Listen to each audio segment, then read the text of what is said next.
5, 4.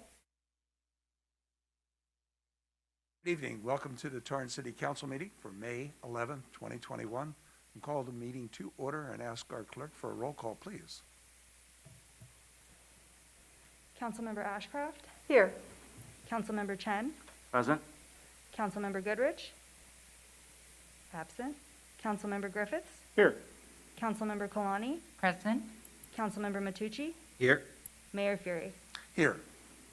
The council will now recess to closed session to confer with the city manager and city attorney on the agenda matters listed under 14A, threat to public services or facilities. 14B, conference with labor negotiator. 14C, conference with legal counsel, existing litigation. And 14D, conference with legal counsel, anticipated litigation.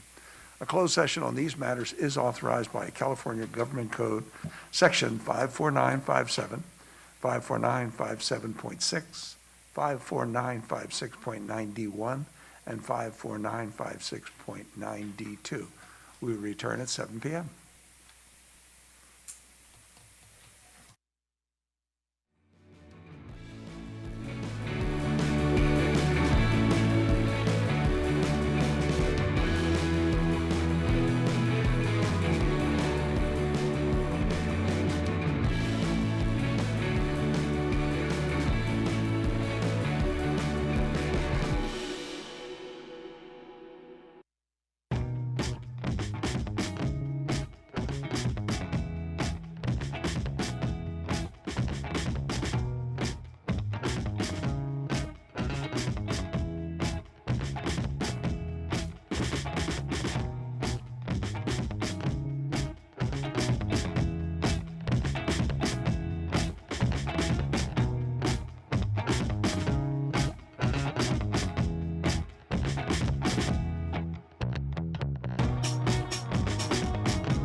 Good evening, everyone. Welcome to the Torrance City Council meeting for May 11th, 2021. I'll call the meeting back to order. We've been in executive session. Mr. Shaparian, is there anything to report? Good evening, Your Honor. There's nothing to report. Thank you. Thank you. And thank you all for joining us tonight. The City of Torrance and the County of Los Angeles are committed to providing the community with safety in all areas of our city.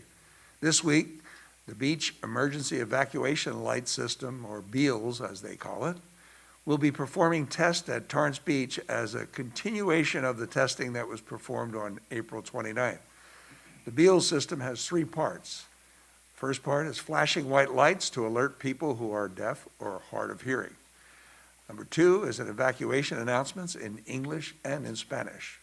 And lastly, there is a very loud siren. We will be testing the system this Thursday, May 13th, 2021. So don't be alarmed if you hear warnings about tsunamis, severe thunderstorms, earthquakes, and more. They're only tests. To learn more, visit beaches.lacounty.gov, BEALS, B-E-E-L-S. We continue to run normal business for our residents and community. To keep Torrance moving forward, it's important for us that you have an opportunity to voice your comments during this pandemic. Public emails will continue to have a deadline of 2 p.m. on the day of the council meeting you wish to comment on. Thank you for those of you who have met today's deadline. They have all been forwarded to the council as supplemental material and will be entered into the public record. Any emails submitted after the deadline, unfortunately, we will not get a chance to see tonight, but they will be added to the public record. For those of you tuning in via Facebook, YouTube, live stream, or city cable, because of the challenges faced in this council format and in accordance with Government Code Section 54954.3A, we will now dedicate a single 60-minute comment period to hear the public on all agenda items, as well as for general orals by telephone call-in. The only exception to the 60-minute period is public hearings. Comments that are directly relevant to agenda-sized hearings will be taken as part of the actual hearing. You may participate by calling into the Public Input Hotline. The number is 310-618-2404, and it will be displayed on the screen as the meeting progresses. Please be patient when calling in. We want you to be aware that our call center is very, very busy, taking multiple telephone calls, seemingly all at the same time. So you may get a busy signal when calling in. If this is the case, please try calling back in a moment or two. City Clerk, have emails received before 2 o'clock today been processed as supplemental material and provided to the City Council? Yes, Your Honor. Thank you. Then the next part of our meeting will be the flag salute led by Councilmember Kalani, followed by an invocation by Councilmember Matucci. I ask everyone to please stand. Thank you. Please join me as we pay tribute to our country. I pledge allegiance to the flag of the United States of America and to the republic for which it stands, one nation, under God, indivisible, with liberty and justice for all.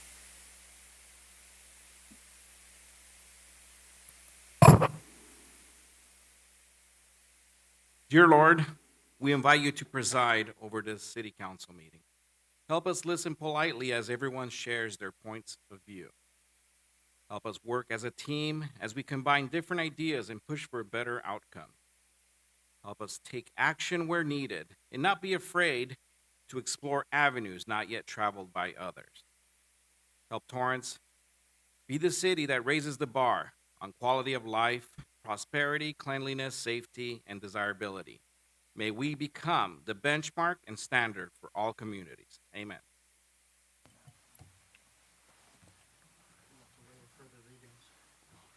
Thank you. Take a report of the City Clerk on the posting of the agenda. This agenda was posted Thursday, May 6, 2021. Thank you. May I have a motion to waive further reading? Move to waive further reading. Second? Start voting, please.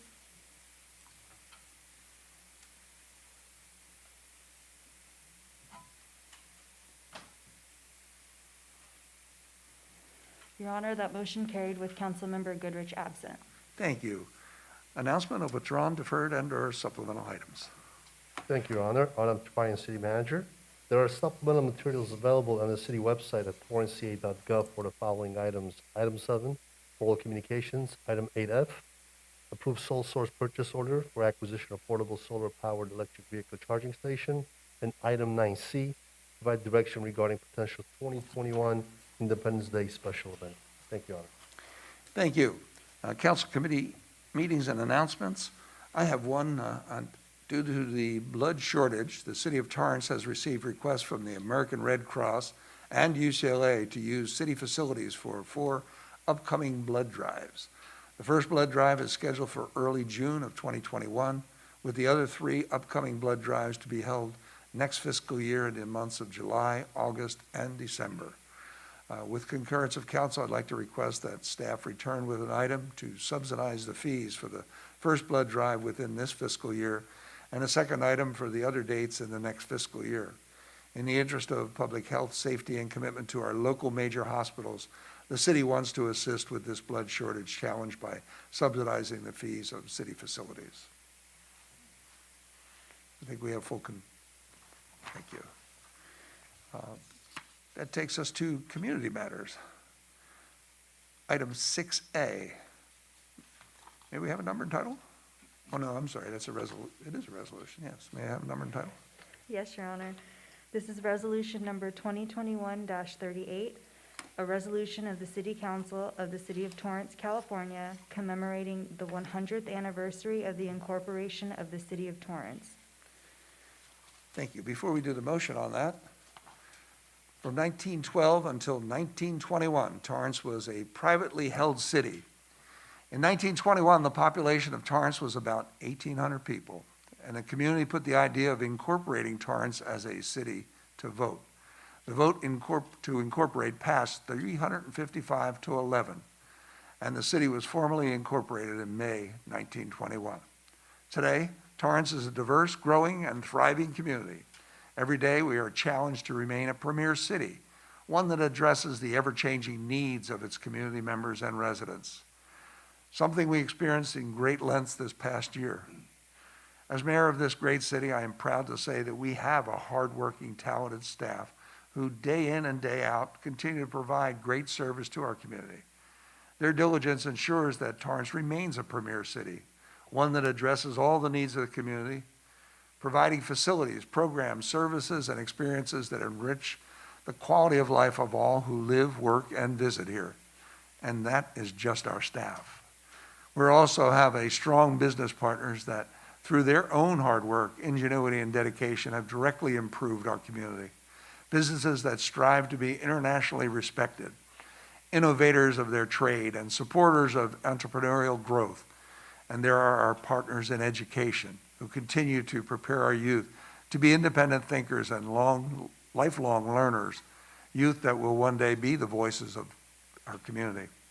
Finally, we have a community members that continue to show a passion for volunteerism by engaging citizens and inspire positive growth and change, all the while keeping our historical roots viable and apparent. It's been a long-time goal of our residents to remain and maintain a balanced city. Today, in our 100th year of incorporation, it's obviously that we have succeeded. Our high quality of life is achieved through a balanced mix of attractive residential neighborhoods, high-quality public services, and economically viable and attractive commercial and industrial areas. Councilmember Ashcraft, would you please read this resolution for us? Yes, I'd be happy to. Thank you. Whereas Jared Sidney Torrance founded the city to create an industrial town between Los Angeles and San Pedro Harbor as a kind of capitalist concept of a worker's paradise. And whereas in 1921, the residents of Torrance voted to incorporate and officially become a city on May 16, 1921.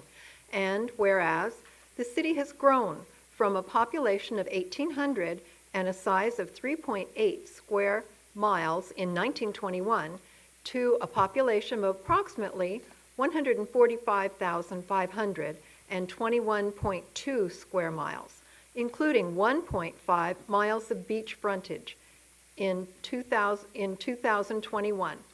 And whereas the City of Torrance continues to thrive as a full-service city, offering public works, community development, public transit, parks, libraries, and other civic services that have made Torrance a great place to live. And whereas the City of Torrance has a Class 1 rated fire department and a police department known for preserving low crime rates, consistently ranking Torrance among the safest cities in Los Angeles County. And whereas Torrance is a well-managed city with excellent and diverse leadership from the elected officials and city manager.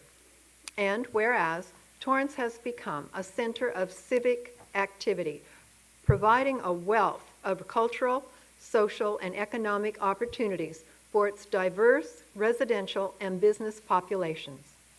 Now therefore, be it resolved that the City Council of the City of Torrance does hereby commend the many citizens and leaders over the past 100 years of incorporation who have contributed to making Torrance the vibrant and diverse city it is today, introduced, approved, and adopted this 11th day of May, 2021.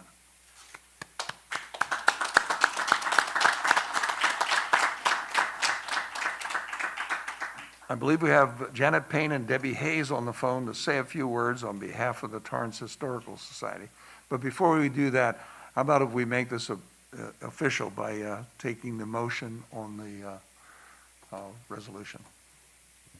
Thank you, Mayor. I move to adopt Resolution 2021-38. I second.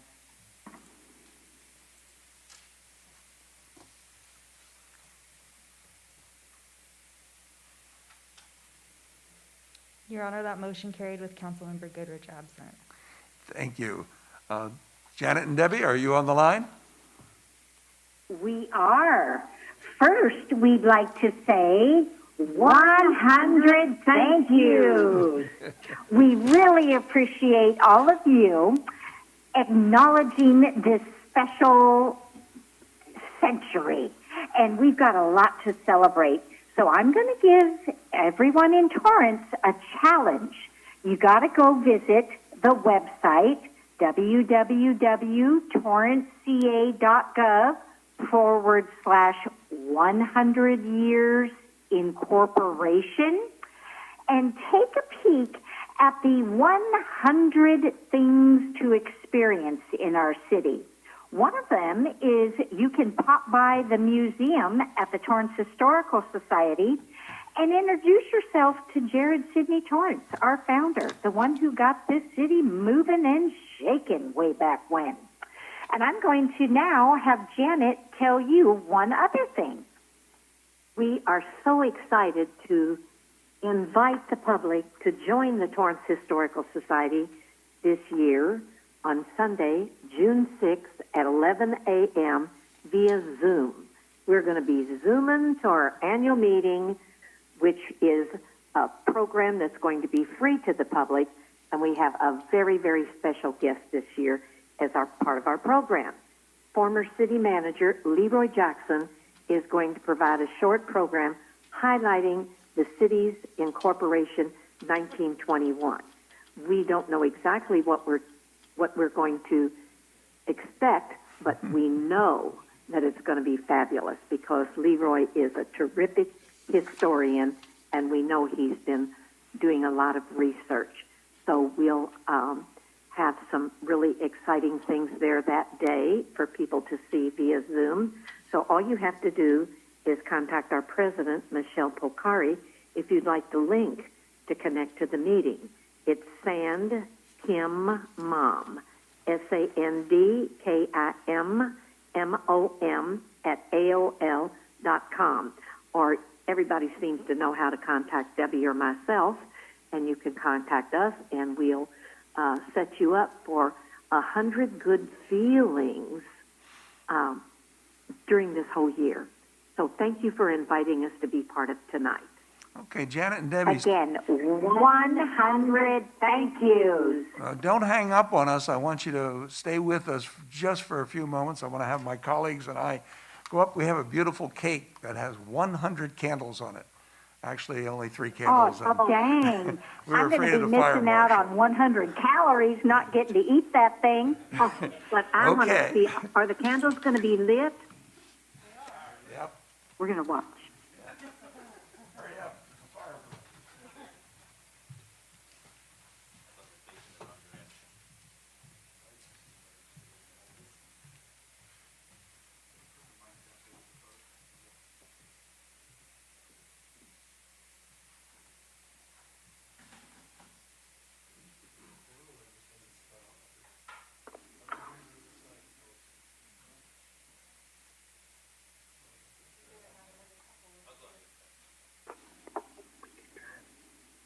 Okay, I'm going with the script here. This is not made up by me. You hear me, Debbie? Got it? You still with us? Okay, instead of saying happy birthday, because Torrance was actually founded in 1912, we will be replacing the word birthday with 100 years. Ready to sing? No. Okay. No. We didn't practice. Happy 100 years to you. There we go. Happy 100 years to you. Happy 100 years to you. Happy 100 years to Torrance. Happy 100 years to you. Okay.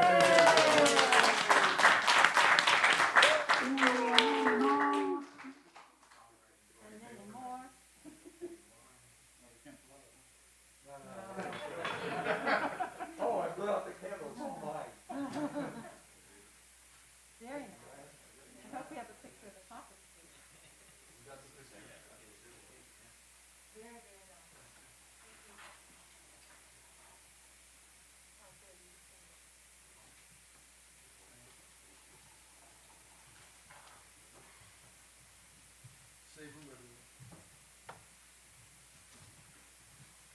Move this back around.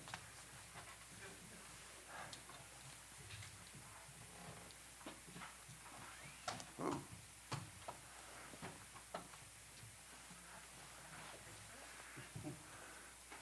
Well, that only comes around every 100 years or so, so I guess we could do that. We move on to item 6B. May we have a number and title? Oh, this is a proclamation, my bad.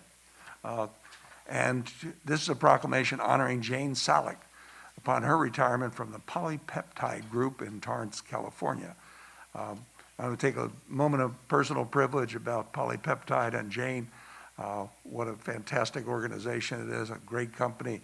They've been involved in the research and actually development of vaccines during the COVID issue, and they've expanded the size of their footprint demonstratively, and Jane has found the time to retire at this time in her life. And I owe it to her that she taught me what a peptide was and what a polypeptide is. So, Councilmember Chen, would you do the honors of reading this? Absolutely, Mayor. Whereas Jane Salick has resided in South Bay area for the past 36 years and was instrumental in the growth of the peptide industry. She has helped make Torrance one of the key areas for peptide production in the world. Jane has also been a mentor for many young women interested in science and business. Whereas Jane studied science before it was cool. She holds degrees in biology from Lafayette College in Pennsylvania and a PhD in molecular and cellular biology from Stony Brook University in New York. And whereas Jane has advanced through multiple business leadership roles, first as marketing manager at Boehringer Mannheim, next as VP of Sales and Marketing at Bachem, and ultimately to Polypeptide Laboratories. She earned the role of Polypeptide Group Chief Executive Officer in 2006, becoming responsible for 6 polypeptide sites around the world and led the company to sizable growth. And whereas Jane founded Polypeptide Laboratories, Inc. in 1996 in Torrance with a team of 25 in a single building, which has now grown to a complex of 6, soon to be 7, buildings and employs over 175 persons in scientific and business positions. And whereas Jane has been the driver for growth in the polypeptide Torrance facility and has invested significant capital into equipment and infrastructure to help the site become a sizable, high-tech employer in the city of Torrance.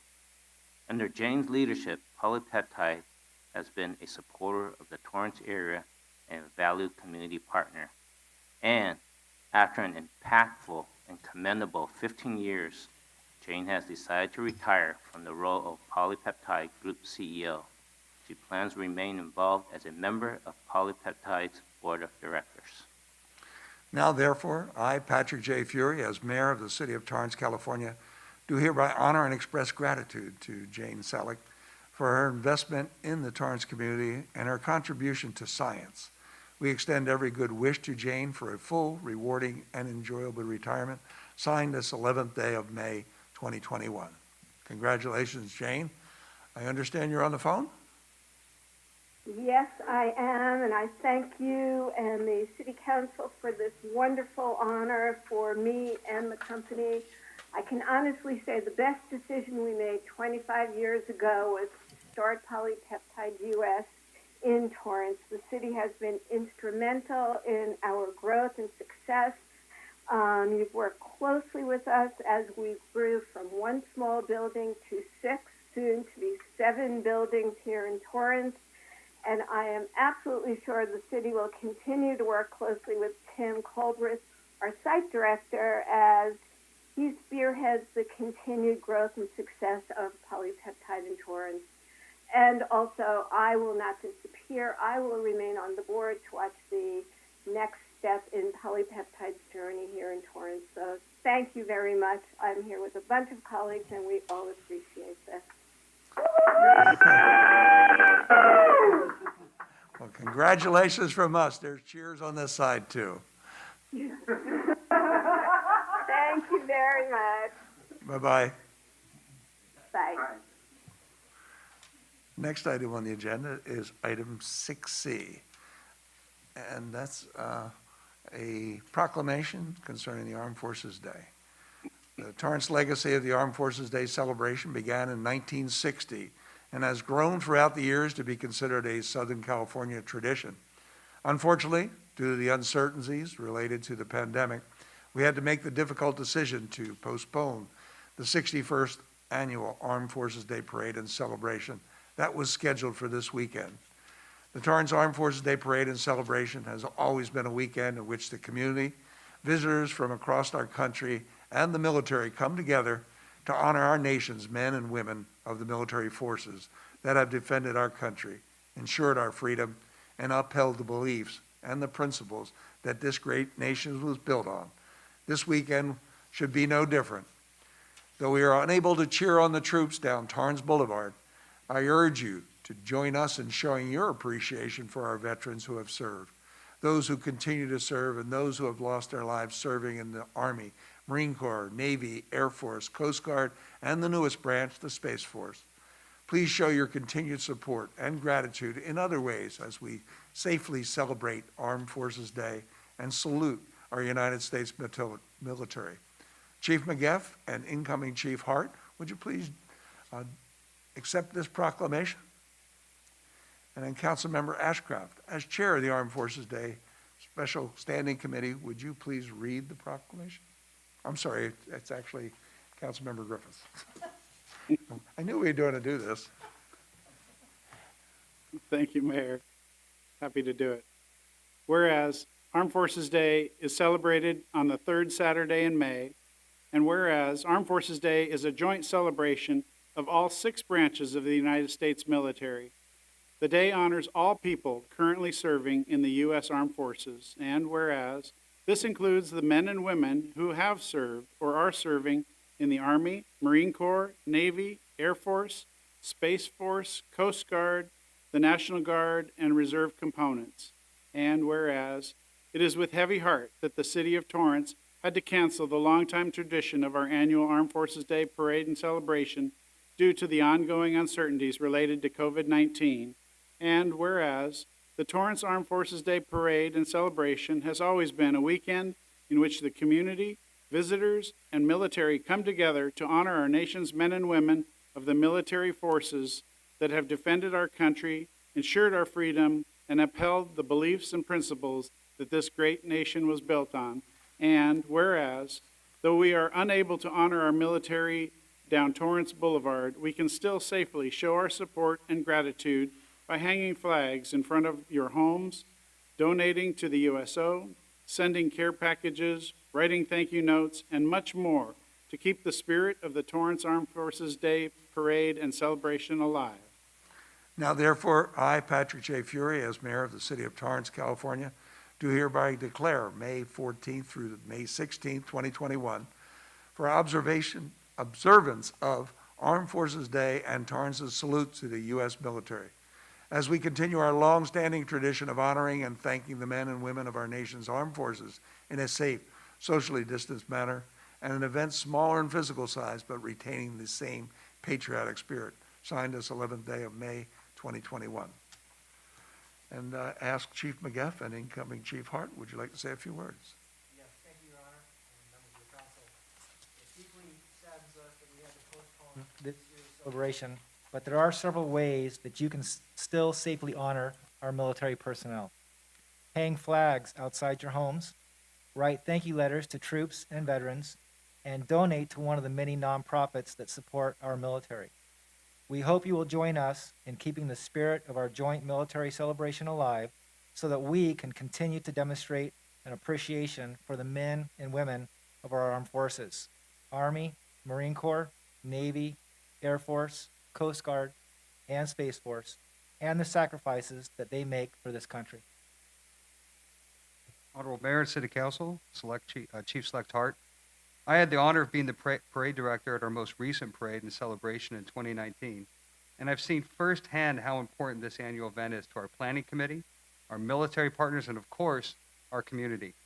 We are confident that next year we can once again come together and honor those that have made the sacrifice to serve our country. This year, we will be celebrating safely with programming all weekend on Torrance City Cable, social media, and finally a flyover on Saturday, May 15th at 2 p.m. The Precision Formation Flying and Aircraft Display Team, the Tiger Squadron, will grace our skies with the flyover in honor of our United States military. The flyover will begin down Torrance Boulevard, over Torrance Beach, and then back to Zamperini Field. If you can't check it out in person, please visit our official Facebook page to view it live. For more information on ways you can support our military year-round, visit torranceca.gov/salute. torranceca.gov/salute. On behalf of the Armed Forces Day Parade and Celebration Committee, thank you for the sentiment, and I will be sure to share your appreciation with our committee members. Thank you. Thank you, Chiefs. Next year will be different, that's for sure.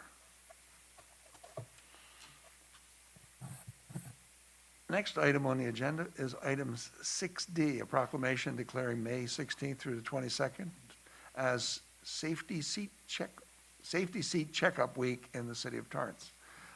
Councilmember Kalani, would you do the honors on this? Thank you, Mayor.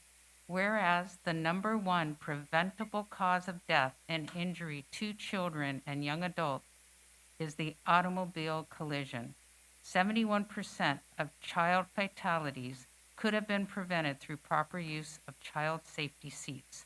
More than 90% of child safety seats are used incorrectly. And whereas, thanks to widespread education and safety measures, the rate of child passenger deaths has fallen dramatically to 11.7 deaths per million children in 2019, a 61% reduction from 1975. And whereas proper buckle-up decisions can help reduce deaths even more, the state of California requires that all occupants ride properly restrained in safety seats and safety belts, with children in the back seat until at least age 8. And whereas Safety Belt Safe USA has been dedicated for more than 41 years to protecting children from injury or death while being transported in a motor vehicle. Partnering with the Torrance Fire Department, Safety Belt Safe USA offers child passenger safety and training to advocates and parents, as well as to healthcare, traffic safety, social service, and education professionals. And whereas Safety Belt Safe USA's mission is to teach the correct, consistent use of safety seats and safety belt to those who can reach into every community. Through dedication to the shared mission, the City of Torrance can help keep more children safe every day. Now therefore, I, Patrick J. Fury, as Mayor of the City of Torrance, California, do hereby proclaim this week of May 16th through May 22nd, 2021 as Safety Seat Checkup Week in the City of Torrance, and I encourage all citizens in the community to properly restrain child passengers in child safety seats. Signed this 11th day of May, 2021. I believe our fire prevention specialist, Mr. Chris Hayes, is available to accept this. Hi, Your Honor. This is Christopher Rhodes, Fire Prevention Specialist with the City of Torrance Fire Department, Community Risk Reduction Division. The City of Torrance Fire Department has partnered with Safety Belt Safe this year to host the Office of Traffic and Safety Passenger Seat Grant. This grant offers training to parents and caregivers the opportunity to have their safety seat checked free of charge. The Torrance Fire Department offers safety seat checkups by appointment only by calling area code 310-618-2973. We have nationally trained seat technicians that can assist 7 days a week. This grant does not provide just Torrance residents the service, but it offers training to other agencies throughout Los Angeles County. I appreciate you and thank you for this proclamation. Thank you, Chris, and we encourage absolutely everybody to make sure their safety seats for their children are proper, operational, and installed appropriately to save the lives of our children. We move on to our public comment period, which is our 60-minute public comment period for agenda items and general orals. If any members of the public want to speak, please call the public comment hotline now at 310-618-2404. City Council Rules of Order, Section 6.4E, provides that speakers can only speak once. Any speaker that attempts to speak a second time on any item will be disconnected. Callers will have 1 minute to speak on one agenda item, 2 minutes total to speak on two or more agenda items, and 1 minute for general orals. Each speaker will have a maximum of 3 minutes, then you will be disconnected automatically. We ask that you please speak when you're prompted and state the number of the agenda item or items you wish to speak on, or if you wish to make a general comment. There is a delay in the broadcast, so we ask you not to try and follow what you may hear on the broadcast. Please turn down the volume on your TV or viewing device, and do not use Bluetooth or speakerphones. When speaking on agenda items, you must be on topic. We would like to get in as many speakers as possible. If you are not speaking on topic, or if we cannot tell if you are speaking on topic, you will get a warning to stay on topic. If you do not then speak on topic, or if you go off topic again, you forfeit the remainder of your time, and we will move on to the next caller pursuant to City Council Rules of Order, Section 6.5 and Section 6.7, B3 and B4. If there are no speakers waiting before the 60-minute period has elapsed, we will close the public comment portion of the meeting. Please note that the council orals will still take place at the end of the meeting. To the call center, do we have anybody who's called in? Yes, Mayor, I'll begin to transfer in the calls. Stephanie P., you are now unmuted. Can you please state what agenda item you're calling on? Oral communications. Thank you. Your 1 minute starts now. Hi, everyone. I just want to congratulate the City of Torrance for making it 100 years without any police accountability or oversight. That's quite a record. Quite a run for killer cops. Now let's see if they can go the next 100 years without killing anyone. Christopher DeAndre Mitchell should be here today. Fire his murderers, Matthew Concannon and Anthony Chavez. Fire all killer cops. Establish a civilian oversight committee. Just do the right thing. I yield my time. Mayor, that caller disconnected herself. Moving on to the next caller. Danielle J., you are now unmuted. Can you please state what agenda item you're calling on? Oral communications. Thank you. Your 1 minute starts now. Greetings, Mayor Fury and City Council members. I'm thrilled to announce a new tema talk via Zoom on Friday, May 21st at 1 p.m. The Torrance Museum staff will discuss Ultra, an adventurous public art event. Ultra will feature more than 20 artworks from region-specific and exciting contemporary artists in accessible locations throughout Torrance. Art lovers can delight in sculpture, installation, video projection, and interactive experiences found in various parks, storefronts, schools, and government buildings. The museum will serve as a hub that will host performance art events and a special supplemental indoor exhibition. To participate, register on our website, tamadvocates.com. All sessions are recorded and will be archived on TAMA's website and on TAMA's YouTube channel. Memberships and donations are a great way to support the museum's excellent endeavors. To become a member, go to TAMA's website and click on the membership link. Also visit torrancemuseum.com. Thank you and best wishes. Mayor, moving on to the next caller. TJ, you are now unmuted. Can you please state what agenda item you're calling on? TJ, are you on the line? Yes, sorry. Oral communication 6A16. Thank you. Your 3 minutes starts now.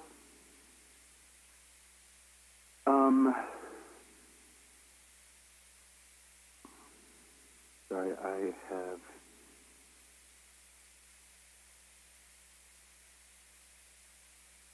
I'm just a little, shaken up about the history of Torrance. To disregard the life of Christopher DeAndre Mitchell and to ignore his wrongful death is to commit yourself to white supremacy. White people like yourselves should be learning about whiteness and its relevancy to the complicity of Black death. Fire the cops who murdered Christopher DeAndre Mitchell within 15 seconds of arriving on the scene. And stop protecting Kincannon and Chavez. It must be easy to stand for nothing when you don't have backbones to defend your citizens against the execution by the police. Christopher DeAndre Mitchell was unarmed and had intentions of being cooperative when these officers took his life. He wasn't allowed a chance. He was executed, judge, jury, death squad, on suspicion of a stolen car. Is this the community that you want to live in? And in learning something terrifying about Torrance recently, and appreciate the history that city councilwoman had given us earlier, but she seemed to have forgotten the fact that Torrance is one of Southern California's many and horrific stain of towns, small sundown towns, an all-white neighborhood that purposely excluded Black and brown folks through practices of discrimination in their local laws, intimidation, and violence. I don't know where everyone on the city council grew up, but if you grew up in Torrance, you were brought up learning that Black people could not live in your city. And if caught after dark, it was the accepted rule of law that they would be beaten and arrested. And maybe you quite possibly think that just maybe that this racist history that you were all a part of while growing up has lent itself to your current condition of white supremacy culture and led to you deciding that Christopher DeAndre Mitchell's life did not matter to you. White supremacy and all of its evil benefits have bribed all of you, bribed you to stay in line, have bribed you to stay seated, bribed you to act complicit to Christopher's wrongful death and the way that white culture oppresses Black and brown folks. It's disgraceful, it's heartless, it's vile. If you want to talk about the history of Torrance, you have to talk about the stains of your past and admit to those stains and apologize for those stains as other communities in Southern California have done. And as long as Black people have stories of what have happened to them for being in the wrong place at the wrong time, and as long as white people and white law enforcement terrorize and kill Black people who are moving through their communities, and as long as public officials continue to create laws restricting Black and brown folks from living there in the first place, sundown towns will always be a part. Mayor, the caller was disconnected because his time was up. Moving on to the next caller. Sheila B., you are now unmuted. Can you please state what agenda item you're calling on? Oral communication 6A and 6B. Thank you. Your 3 minutes starts now. I, too, find it absolutely disturbing, but also incredibly telling that when you discussed your 100-year birthday, that you left out the murder of Christopher DeAndre Mitchell. You left out that you had and allowed your officers to put a baton to his mother's neck, that you allowed for the murder of Michael David Lopez, that you allowed for the murder of Michelle Shirley, that you allowed and continue the legacy of sundown towns, because make no mistake, in many ways, Torrance is still a sundown town. That is in part why Christopher DeAndre Mitchell was murdered within 15 seconds of the officers approaching his vehicle. You do not get to celebrate your city and sing off key while simultaneously forgetting the fact that a man was murdered, and you have yet to do the bare fucking minimum of creating a civilian oversight commission, of firing the officers who killed him, Anthony Chavez and Matthew Concannon, and recognizing that Anthony Chavez is a killer, repeat killer cop. He is a serial killer. He has killed 2 people. He killed Michael David Lopez, and he also killed Christopher DeAndre Mitchell. And you have yet to reckon with any of that. And yet we are here to reckon with you. The reckoning is coming. And you have failed to realize that. And it is all coming down on you. Your house of cards is falling apart right now. You do realize that there are lawsuits piling up against you as a city for the fuckery that your police department continues to put forth and hail down on its community. Not only that, but also the DA is re-looking into the murder of these cases. He is re-looking into the murder of Christopher DeAndre Mitchell. Why not do the right thing now, other than the fact that you are sniveling cowards with no moral compass? It is absolutely disgusting and disturbing. And you had the nerve to hang up last week on Sister Sherilyn as she sobbed. Again, because you have no soul, no compassion, no moral compass. And you ought to be ashamed of yourselves. But in order for you to have shame, you have to have some sort of heart. And you have none. And all of you are absolutely a burden to this society. You are what Martin Luther King Jr. called as the white moderates that are the biggest stumbling block, not only for black people, but for this whole damn country. And you ought to be absolutely ashamed of yourselves. You have to do something now. The time for justice is always right now. And it has been 2.5 years. It is almost 2 years since you beat people and you... Mayor, that caller was disconnected because their time was up. Moving on to the next caller. EM, you are now unmuted. Can you please state what agenda item you're calling on? Oral communications. Thank you. Your 1 minute starts now. Good evening, Mayor and council members. Calling to demand that you fire officers Matthew Concannon and Anthony Chavez for the murder of Christopher DeAndre Mitchell a little over 2 years ago, and that you create a civilian oversight commission. And creating a civilian oversight commission is actually it's like a generous act.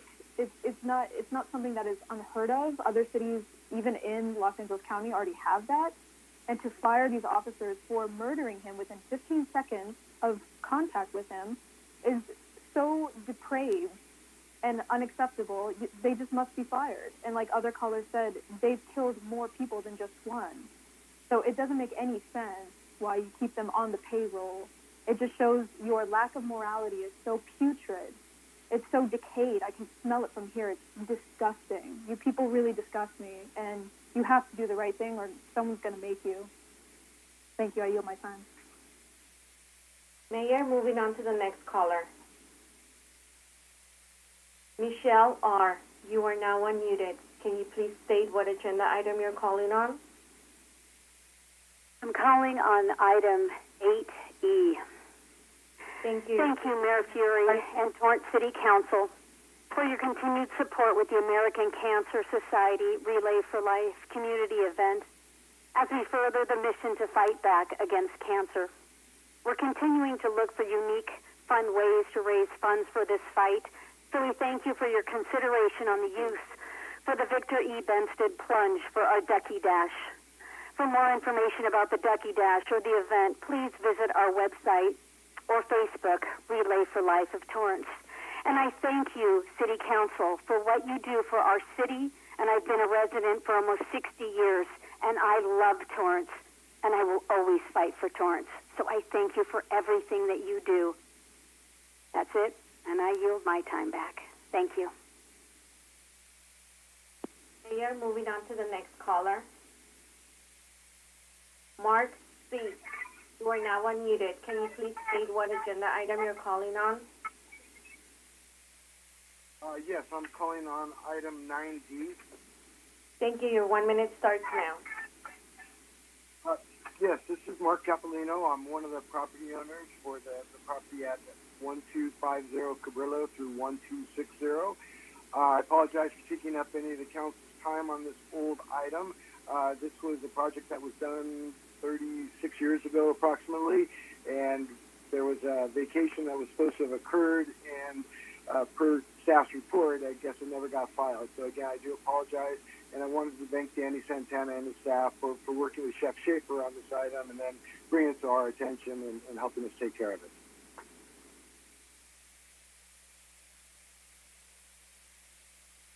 Mayor, that caller disconnected himself. Moving on to the next caller. Kim I., you are now unmuted. Can you please state what agenda item you're calling on? 6A, 6B, and oral comment. Thank you. Your 3 minutes starts now. I'm calling again about the murder of Christopher DeAndre Mitchell and the fact that nothing has been done to get any justice for this young man and for his family. The fact that he is still, the officers that have hired or that killed him are still running around on the force, and one of them has killed more than one person. Like Sheila was saying, he is a serial murderer that you used to have on your police force, and you're celebrating 100 years, and that's so great, but yet you leave behind the things that were done to black people and people of color that were horrific, and there's been no attempt to reconcile that history, and especially not for those that were murdered, like Christopher DeAndre Mitchell, like the cousin of Emmett Till. Her brother was killed in Torrance. Nothing was done. No murder, none of the murderers were held accountable. That is part of your 100-year history. You need to reconcile that.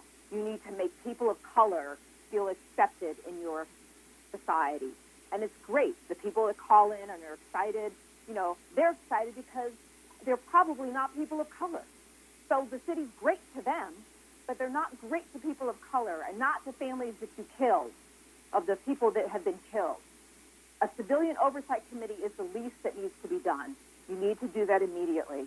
You need to not hang up on a mother crying about the death of her son, not the death, the killing of her son by your city. You should allow her an extra friggin' minute or two. It's not going to kill anybody. But the way that you've been handling this has just been horrific and embarrassing as a city.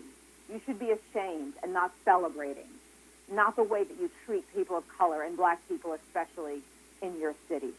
I mean, to have a cousin, Emmett Till, to be your cousin and have to deal with that legacy and then have your own brother killed in Torrance. I mean, this history of Torrance is not to be celebrated without acknowledging and accounting for the murderers and dealing with them in a way that honors the families.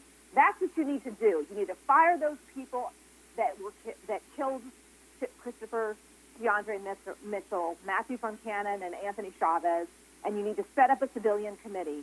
You should have been done it already. Come on, this is ridiculous that we have to keep calling, because we're going to until you do the right thing. But it's about time that you understand that this country, your city, is not made of just white people. There are people of color, black people. Mayor, the caller was disconnected because her time was up. Moving on to the next caller. David K., you are now unmuted. Can you please state what agenda item you're calling on? Yes, 9C in general oral. Thank you. Your 2 minutes starts now. Thank you, Mayor and City Council. Happy 100 years, Torrance. I do need to start by disclosing that I am a City of Torrance Planning Commissioner and I am calling tonight as a resident of the city and not speaking on behalf of the city itself. In regards to 9C, I want to call and voice my support for an Independence Day show. There are two big reasons I support this expenditure. This is one of the reasons that people live in Torrance, not the fireworks show specifically, but it's a component of our small town feel, our great relationship with public works, our amazing police and fire departments, our friendliness towards businesses are all a part of it. The Armed Forces Day Parade, Rose Float, these are all why people look to Torrance as a place to live and to headquarter their businesses. And the second reason is that this is a great and relatively inexpensive way to bring our community together after what's been a really hard year.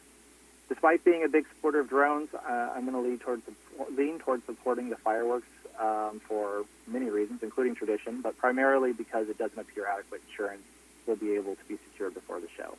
And I also want to say I'm so proud to live in a city, and I'm so proud of the Torrance Cultural Arts Foundation for being able to so quickly respond to the relaxed COVID restrictions and put together live outdoor shows in the Torino Plaza.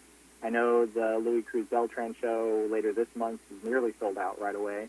Last I checked, there's only a small amount of tickets left on torrancearts.org to all four of the shows. But serving as the vice president of the Torrance Cultural Arts Foundation Board, I was really able to see how hard the staff worked to keep the virtual content flowing to the community, and I'm really glad that we're able to get back to providing quality content in person.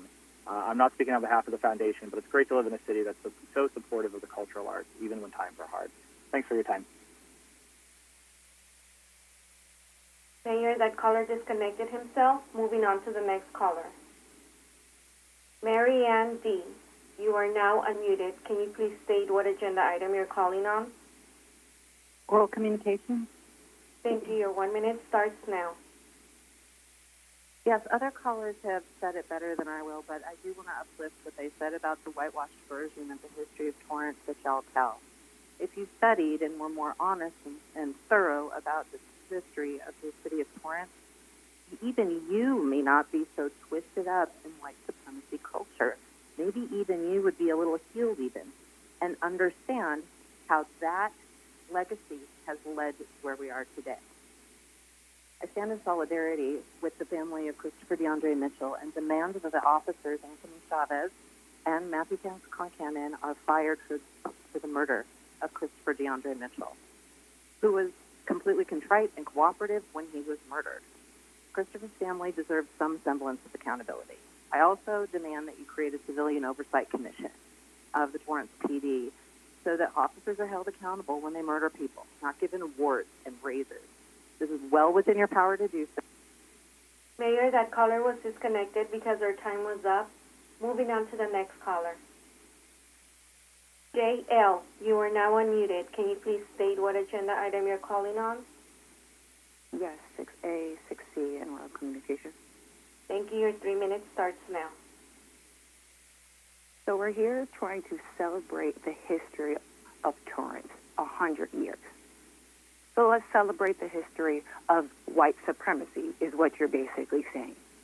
Torrance has and continues to uproot white supremacy throughout its whole entire city. And it leads with their awful, awful policing. You guys continue every single week to uphold this history. So what you're saying right now is that you're willing to celebrate all of your horrible bigotry, barbaric white supremacy. On the top of that, you have the audacity to say that you want to honor the military.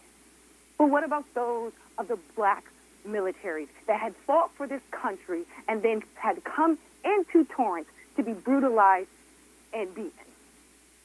We're not going to talk about that, huh? What about the military, that black military men and women who fight right now, who have to come back to this United States to be dealt with like you guys did with Christopher DeAndre Mitchell? With officers, within 15 seconds, killed him with no regard. Because at the end of the day, like I said, this is the white supremacy of Torrance. So you guys have no regards when it comes to black bodies. So let's talk about how you can reconcile this horrible fucking history. by creating a civilian oversight. That's the least you can do if you want to abolish this idea of you guys being a white supremacy spit town. That's the least you can do. To create a civilian oversight. Fire killer cops. I mean, literally, the bare minimum is firing them. If you don't want to, if you want to remove yourself from your horrible past, that's the least you can do. This is by far the bare minimum that you guys can do every single week. You do not. You are saying to your black and brown community that you are 100% okay with being a white supremacist fucking town. You will uphold this. You do not want to change. And if I know my grandmother's history, then I damn sure know you guys know yours. So I know when I say this, you guys are your fucking ancestors by every fucking means. I mean that clearly as day. You will continue to act like this is aloof but you know every single day that you don't do the right thing, you're living out your ancestors' what. I cannot explain to this anymore to you. Create a civilian oversight. Fire Matthew Concannon. Mayor, that caller was disconnected because our time was up. Moving on to the next caller.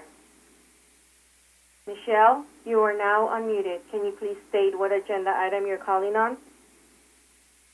Girls in 6B. Thank you. Your 2 minutes starts now. Yeah, I'm calling in solidarity with CLMLA and Sherilyn Haynes to uplift the name of Christopher DeAndre Mitchell and command that you fire and prosecute Anthony Chavez and Matthew Concannon and establish a civilian oversight commission.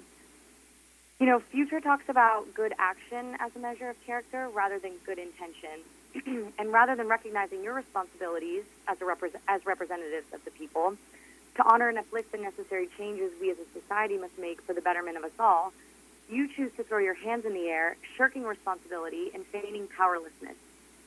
This council alone can take action to create meaningful change and establish a true accountability framework centered on equity and justice, that which Torrance has never known.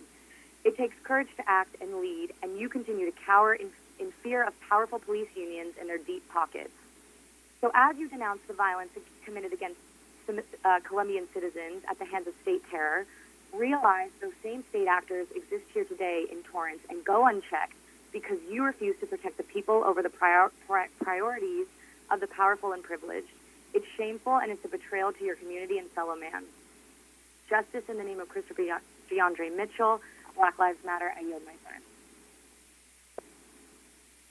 Mayor, that caller disconnected herself. Moving on to the next caller. Pat B., you are now unmuted. Can you please state what agenda item you're calling on? Yeah, I'm calling on 14A, 6A, 6C, and general oral. Your 3 minutes starts now. Thank you. So I noticed you're consulting with Torrance Police and the police chief regarding a threat to public services and facilities. So when are you going to talk about the threat that Torrance Police pose to your residents, especially your black residents, especially your residents of color? Is that ever going to be a discussion? Because that's a very, very important discussion that you should have had yesterday. So you're celebrating 100 years as a city that was a sundown town and never really stopped being a sundown town, did it? Considering that Christopher DeAndre Mitchell was murdered within 15 seconds by two of your officers, Anthony Chavez and Matthew Concannon, after sundown. You managed to find time to prioritize talking about seatbelt safety for, concern for the children, but you don't give a damn about Sherilyn Haynes' child, do you? He's a young adult. You don't give a damn about his safety when he was murdered in his car by Chavez and Concannon, do you? You can honor your armed forces flying planes and shit for them, honoring the people who have died in the name of U.S. military violence, but you can't honor people who have died in your city, been murdered in your city by your own law enforcement. You can't even do so much as establish a civilian oversight commission to hold your law enforcement accountable. That's the very least you can do, as many callers have already said. You managed to find time to talk about freaking batting cage operation in your city. batting cages are more important to you than black people in your city. For fuck's sake. What is wrong with y'all? I mean, is it in your blood? Is the sundown town white supremacist, lynching legacy that deep in your DNA that you just can't bring yourself to do the most basic, decent human thing and fire two murderers? To honor Christopher's mother enough to let her fucking speak without cutting her off when she's sobbing in grief, in pain, for her only child stolen for nothing. For nothing. His life was so precious, and y'all act like he was nothing, and it's repulsive, and it's evil. God damn, get right with yourselves. Get right with your spirits for once in your frickin' lives. Do right by your residents. Do right by your black residents. Show them that your city is actually safe for everyone, including them. Not just your white residents who call in praising the cops because they feel so safe, because they're not the target, are they? They're not the target, so of course they feel safe. Mayor, that caller was disconnected because her time was up. Moving on to the next caller. Karina K., you are now unmuted. Can you please state what agenda item you're calling on? Oral communications. Thank you. Your 1 minute starts now. Thank you. You guys are getting your asses handed to you, and I hope you're listening the fuck up. I'm calling to let you know that we are your moral compass. You don't know anything. You have no morality whatsoever. You should be embarrassed that you don't even know what justice fucking means. I doubt you even know what the fuck we're talking about. Any city and any city council that believes that a repeat murderer is someone that deserves a fucking raise, Anthony Chavez, we are demanding that you fire him, not give him a fucking raise. So anybody who does that shit, we can ascertain that you don't have any fucking sense, you have no morality, your ethics are fucked up, and we are your moral compass. So when we call in and tell you to fire Anthony fucking Chavez and fire Matthew Concannon, do that shit. When we tell you to create a civilian oversight committee, do that shit. You should be embarrassed. Being in 100 years that you are fucking celebrating right now, we are only as strong as our weakest link. So as all of you celebrating trees and all kinds of bullshit, you need to be also recognizing all the racist shit that you've done in that same amount. Mayor, that caller was disconnected because her time was up. Moving on to the next caller. Akili, you are now unmuted. Can you...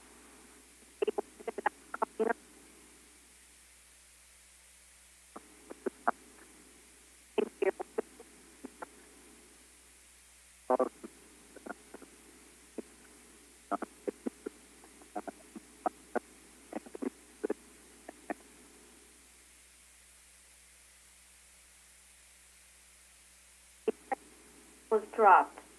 Moving on to the next caller.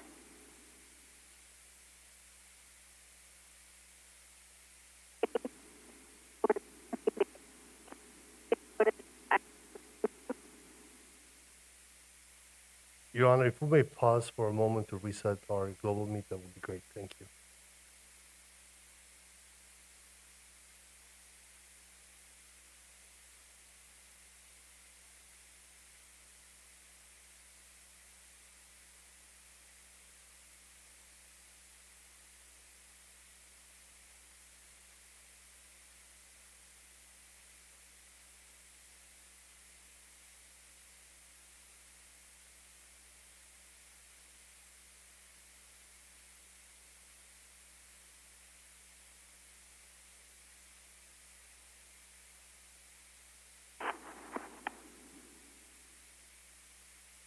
James H., you're now unmuted. Which item are you calling on?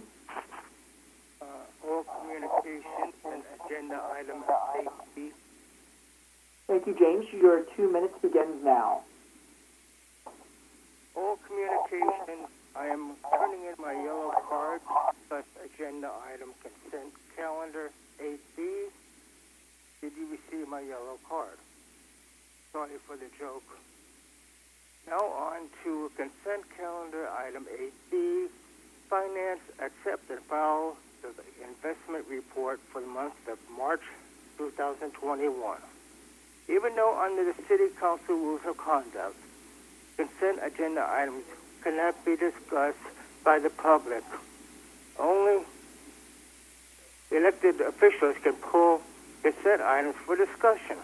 I would like to discuss the investment report of March 21st, filed by the Finance Department.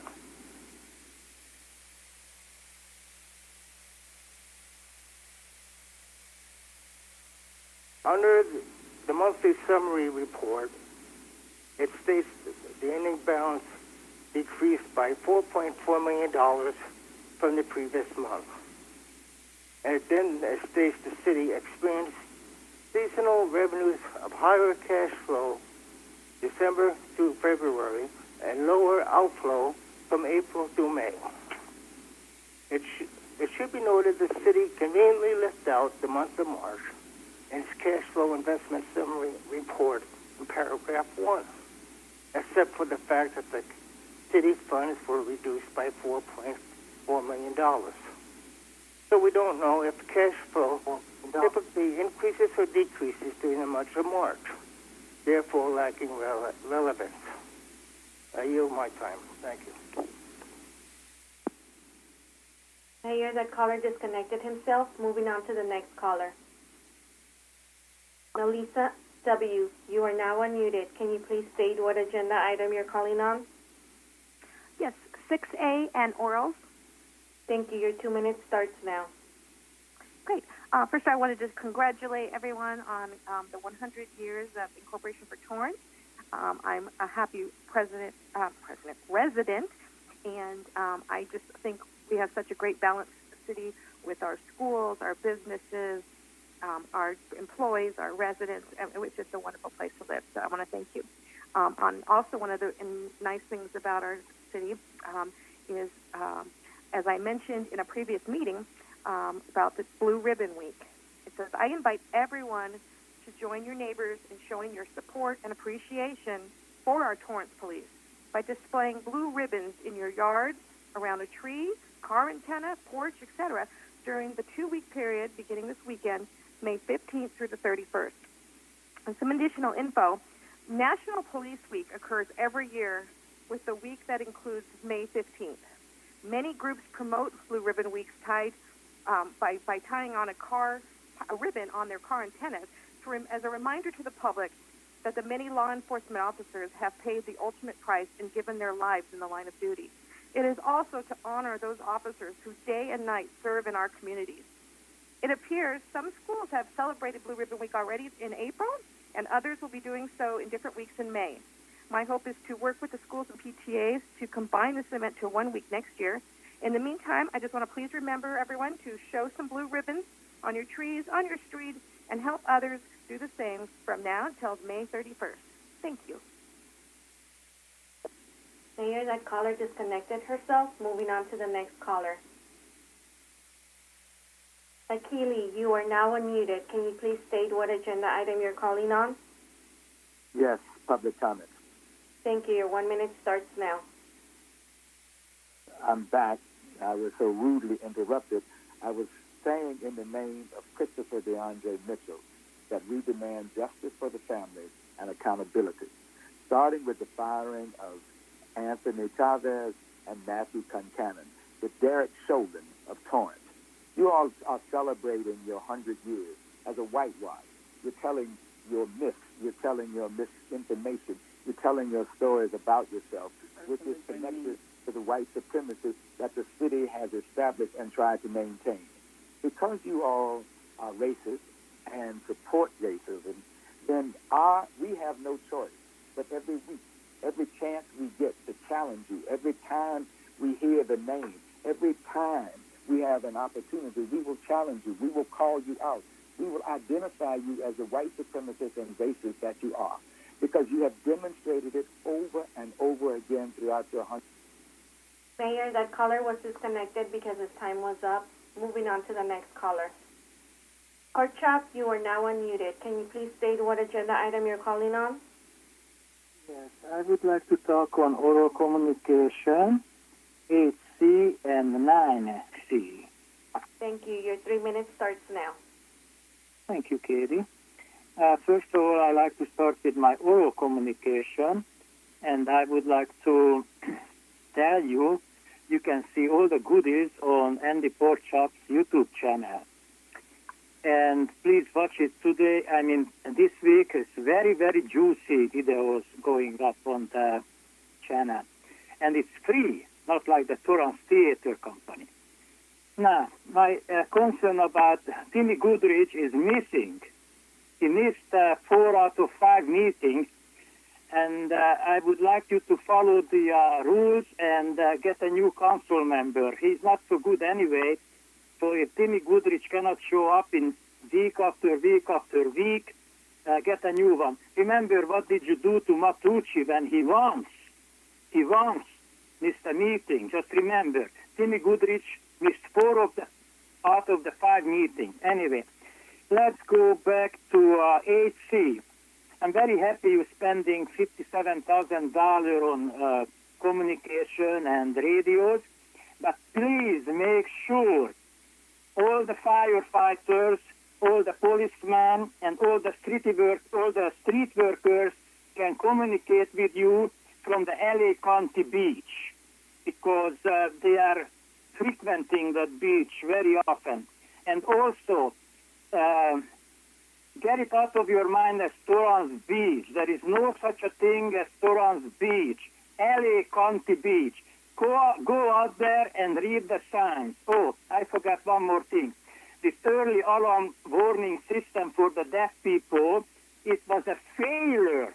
It was twice a failure. I was down there and I was laughing my you-know-what off.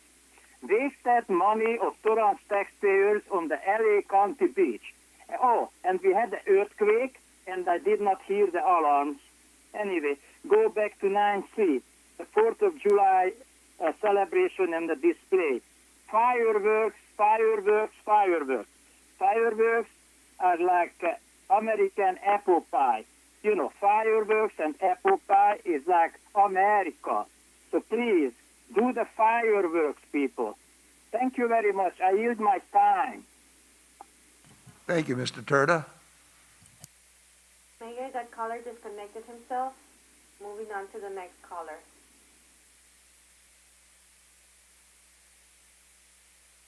Reverend Rigi, you are now unmuted. Can you please state what agenda item you're calling on? 6A, 6B, and public comment. Thank you. Your 3 minutes starts now. Listen up, you racist motherfuckers. You bitch-ass motherfuckers want to celebrate 100 fucking years? I served in the U.S. military. I can't believe I bought into this American dream bullshit, only to come home to watch you racist motherfuckers allow black folks to be killed in your fucking city. Fuck you. You know how many black men and women have died for you racist motherfuckers? Only for them to come home and watch you racist bitch-ass motherfuckers kill people that look like them and sweep it under the fucking rug? Fuck you and your Star-Spangled Banner. Fuck you and your stupid-ass patriotism. Your patriotism means nothing for black soldiers. Remember that shit. That black soldiers who gave that last full measure of devotion so your racist bitch asses can sit up there and pass policy after policy that does nothing for black people. Where's your policy for Christopher DeAndre Mitchell? Where's your policy where the LA County told your racist asses to put a civilian review board over your racist fucking police department? Where's your policy then? You know what that policy is? It's up your fucking racist asses. You're not fucking patriots. You're fucking tyrants. Racist fucking tyrants. And your Babylon walls are gonna fucking fall. You know how many emails came in today? You know how many emails came in today, you fucking racist pieces of fucking shit? You know how many emails came in today? Let me tell you bitch-ass motherfuckers how many emails came in today. We are counting now that there were 34 emails, and damn near 33 of them were for Christopher DeAndre Mitchell. How many times have you all responded to those emails that fucking come in? None of them. You know why? Because you're hypocritical, bullshit-ass motherfuckers. You need to go fuck yourself. The right thing to do is to fire those racist bitches, Matthew Concannon and Anthony Chavez. That's the right thing to do. But your racism, your fake-ass patriotism, because none of you bitch-asses probably never even saw before a fucking war. All you want to do is be fucking picking hawks and say, oh, let's support the military. Please don't fight for us while we stay here and be fucking racist. Fuck you. Blessed are the poor in spirit, which is Sister Cheryl. Blessed are those. Mayor, that caller was disconnected because his time was up. Moving on to the next caller.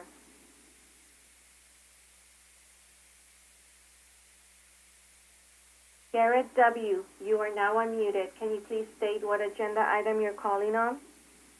Oral communications. Thank you. Your 1 minute starts now. Thank you. Well, I'd like to start off by saying that I have lived in Torrance most of my life. I've raised my children here. I have neighbors that are not white. When we talk, it doesn't seem to affect them at all. They don't run and hide. They don't seem to think that there's a huge racist society here. I don't quite understand how people will be able to defend somebody that stole a car and didn't comply, and then they decide, no, it's only because the only reason he got killed, and it was not murdered, it was killed, the only reason is because he was black. Well, then you keep saying, well, it's because we're white and we're racist. One of the officers was not white. So was he a white racist? Is everybody a white racist just because they don't agree with your point of view? Where's Sister Sherilyn's her anger is just because she's lost her son? I can understand that. That is a horrible thing to have lost your. Mayor, that caller was disconnected because his time was up.Moving on to the next caller. B.J. Johnson, you are now unmuted. Can you please state what agenda item you're calling on? 6B, 6C, public comment. Thank you. Your 3 minutes starts now. So let me just start by saying Black Lives Matter, defund the police, say his name, Christopher DeAndre Mitchell, and the police associations. My name's BJ, and I'm an Angelina standing in solidarity with Miss Sherilyn and the family of Christopher DeAndre Mitchell in demanding that officers Anthony Chavez and Matthew Concannon be immediately fired. In addition, that Torrance create a civilian oversight committee for its police department that functions as an outgrowth of the Ku Klux Klan. It's interesting that the caller before me says that certain callers don't feel that way, so he doesn't see how we could justify someone not deserving to die. I just want this person, whoever was before me, to think about that. We're justifying that someone doesn't deserve to die in what's called a civilized society. And you're going to try to say we're not the reasonable ones when we want there to be more life, not more death, not more despair, not more excuses, not more silence to validate the theft of black life in the city of Torrance. Instead, we are acting righteously and courageously to stand with a grieving mother rather than scrutinize and character assassinate people that don't have the power. You don't understand that the police are so overfed and overblown with military power and pseudo-understanding of the law that they get away with wholesale murder. You think that you as a normal citizen can just call it he was killed when he was murdered. Someone took a life intentionally while someone was trying to comply. How is that okay to anyone else? Just because the pig said so? Just because this commission of spineless and outright cowardly supposed politicians say so? But that's the history for Torrance, Mississippi, still stuck in the 1950s and trying to act like it's a part of the America that certain individuals hope to see, where you don't have to get killed for not being perfect when interacting with law enforcement. You don't have to not make a childhood mistake, not make a mistake out of desperation that leads to your life being stolen. We can be a better society. Malcolm X said that the problem with leaders today is that they don't act with enough imagination. And Black Lives Matter Los Angeles is not only actual... Mayor, that caller was disconnected because his time was up. Moving on to the next caller. Torrance Patriot, you are now unmuted. Can you please state what agenda item you're calling on? 6A, 7, and 9C. Thank you. Your 3 minutes starts now. Thank you. Good evening, Honorable Mayor, City Council. I stand in solidarity with the Torrance Police Department, the firefighters, our city workers, and all first responders. I'll just quickly touch on 9C. I would be in favor of the fireworks like we've had. They were taken away, you know, our street fireworks were taken away, and I understand that. But Wilson Park works really well, and I don't see why we can't have fireworks at Wilson Park. That was a great time. Okay, enough on that. And the 100th anniversary of the incorporation of the city of Torrance. I just want to say, celebrate good times. Come on. I can't wait for the flyover on Saturday. And now for the rest. I'll start off with Black Lives Do Not Matter Anymore or any less than any other life. And to talk a little bit about the so-called reverend who, you know, I'm not even sure he is one. And I'm not sure that he actually even served in the military. But we fought a war. People of many colors fought a war to end slavery. So I don't know where these people are coming from saying that we don't care, because we do.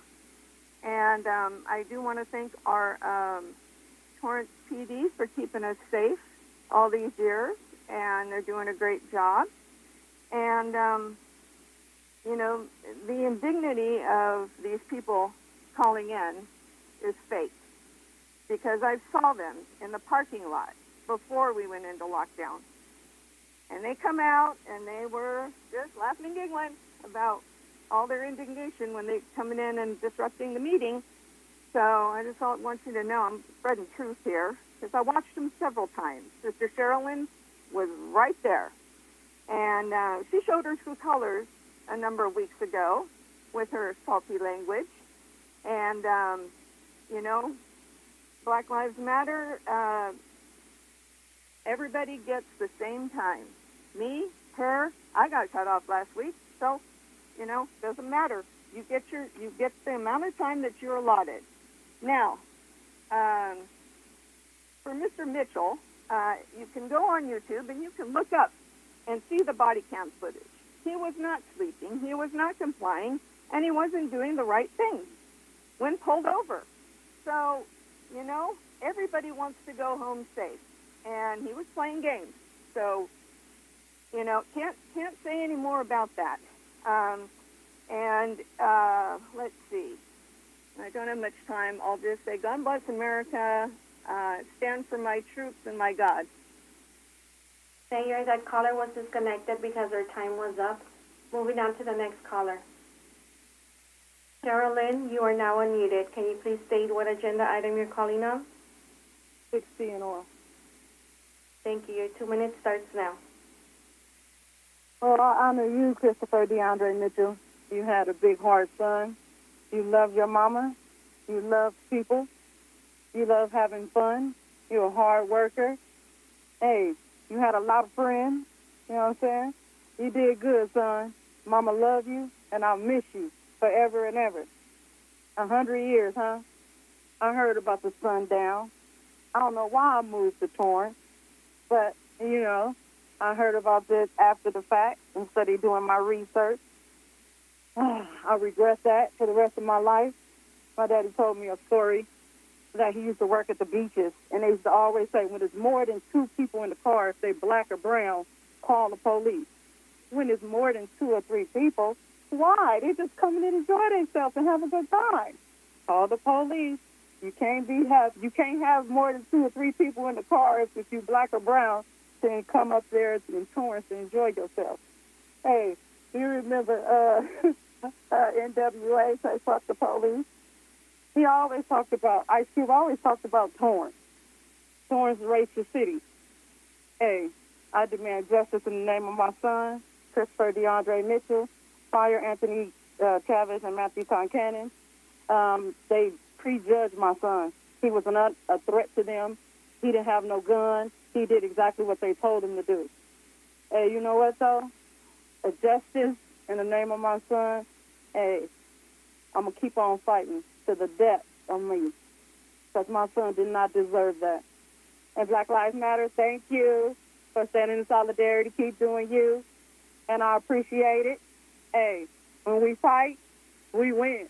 When we fight, we win. Black people, we stay together, and we're going to make this work. Torrance is not all that. Mayor, that caller was disconnected because her time was up. Moving on to the next caller. Taria D., you are now unmuted. Can you please state what agenda item calling on? Oral communications. Thank you. Your 1 minute starts now. Hello, my name is Taria Deedle. Good evening, Mayor and City Council. I've been a resident for 32 plus years, and congratulations to Torrance, of course, for the 100 years that we've made it this far, and many more years to come, I pray. I just wanted to make a request that when Council reconvenes after May, I believe it's going to be in June, is it possible for the yellow cards that we normally get to be numbered in sequence so that they can be called out to us to speak when it's our time for oral communication? This is just a request because in the past, as you know, it's difficult to get up to the microphone to be able to speak to you. And so I would just greatly appreciate it if those cards could be numbered and you could take them in the order that we come into the City Council to have our voices heard. I thank you, and I yield my time. Mayor, that caller disconnected herself. Moving on to the next caller. RJ, you are now unmuted. Can you please state what agenda item you're calling on? I'm calling on oral communication 6A, 6B. Thank you. Your 3 minutes starts now.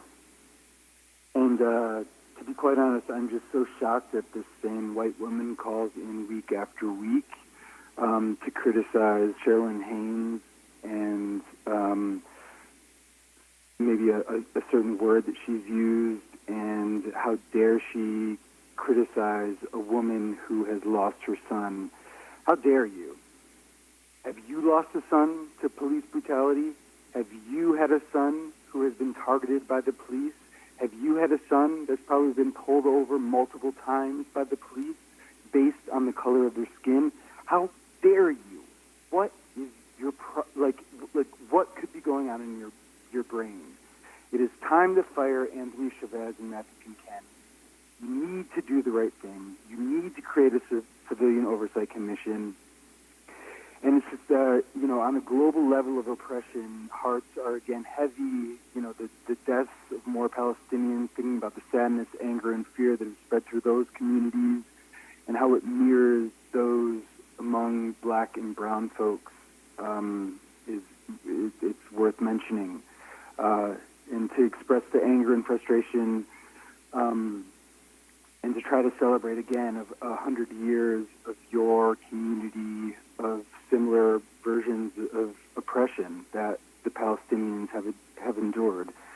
I'm calling to stand in solidarity with Sherilyn Haynes and the family of Christopher DeAndre Mitchell. I'm certain that there one day will be accountability for Christopher's family and the countless others who have lost their lives from racist, perpetually violent sheriff and police departments and their involvement and silence, because the world is watching, and it's just a matter of time for accountability to come knocking on the doors of the City Council. It is so devastating that Christopher's family has to depend on this group of no action, completely complicit City Council members of Torrance, who who have zero interest in reevaluating Canyon and Chavez's inability to de-escalate while instead choosing execution style of law and order, killing Christopher within 15 seconds of arriving on the scene. 15 seconds. 15 seconds. We will not stop. We are committed to getting action for Christopher. Fire Matthew Canyon and Anthony Chavez.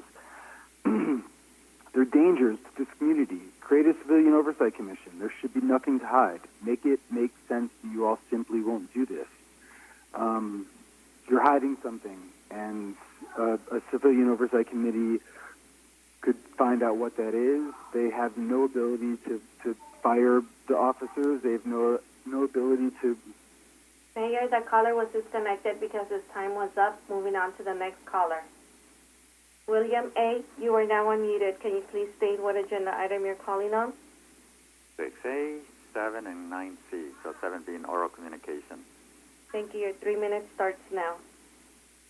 All right. Well, first 6A. So just congratulations again on 100 years, and congratulations on leading a diverse community that makes up this wonderful city. And if anyone has any doubts, I recommend they stay on the 17th floor of the Torrance Marriott. Just real amazing to see. Just sort of a bird's eye view of the city from up there. Anyways, oral communication. A little bummed out I did not hear Andy Porkchop's excitement in his voice today. And while I do watch his videos, Porkchop, I support you if you're listening, your civil rights, for freedom and press and expression and all of that, but I equally value the rights to privacy. And going around recording people that choose privacy is not polite. So just wanted to give a shout out to Andy Porkchop. Actually, a more important subject for me under oral is to ask the city to, if they're not already doing so, is just really consider updating the parks and the playgrounds to make it more fun for all families.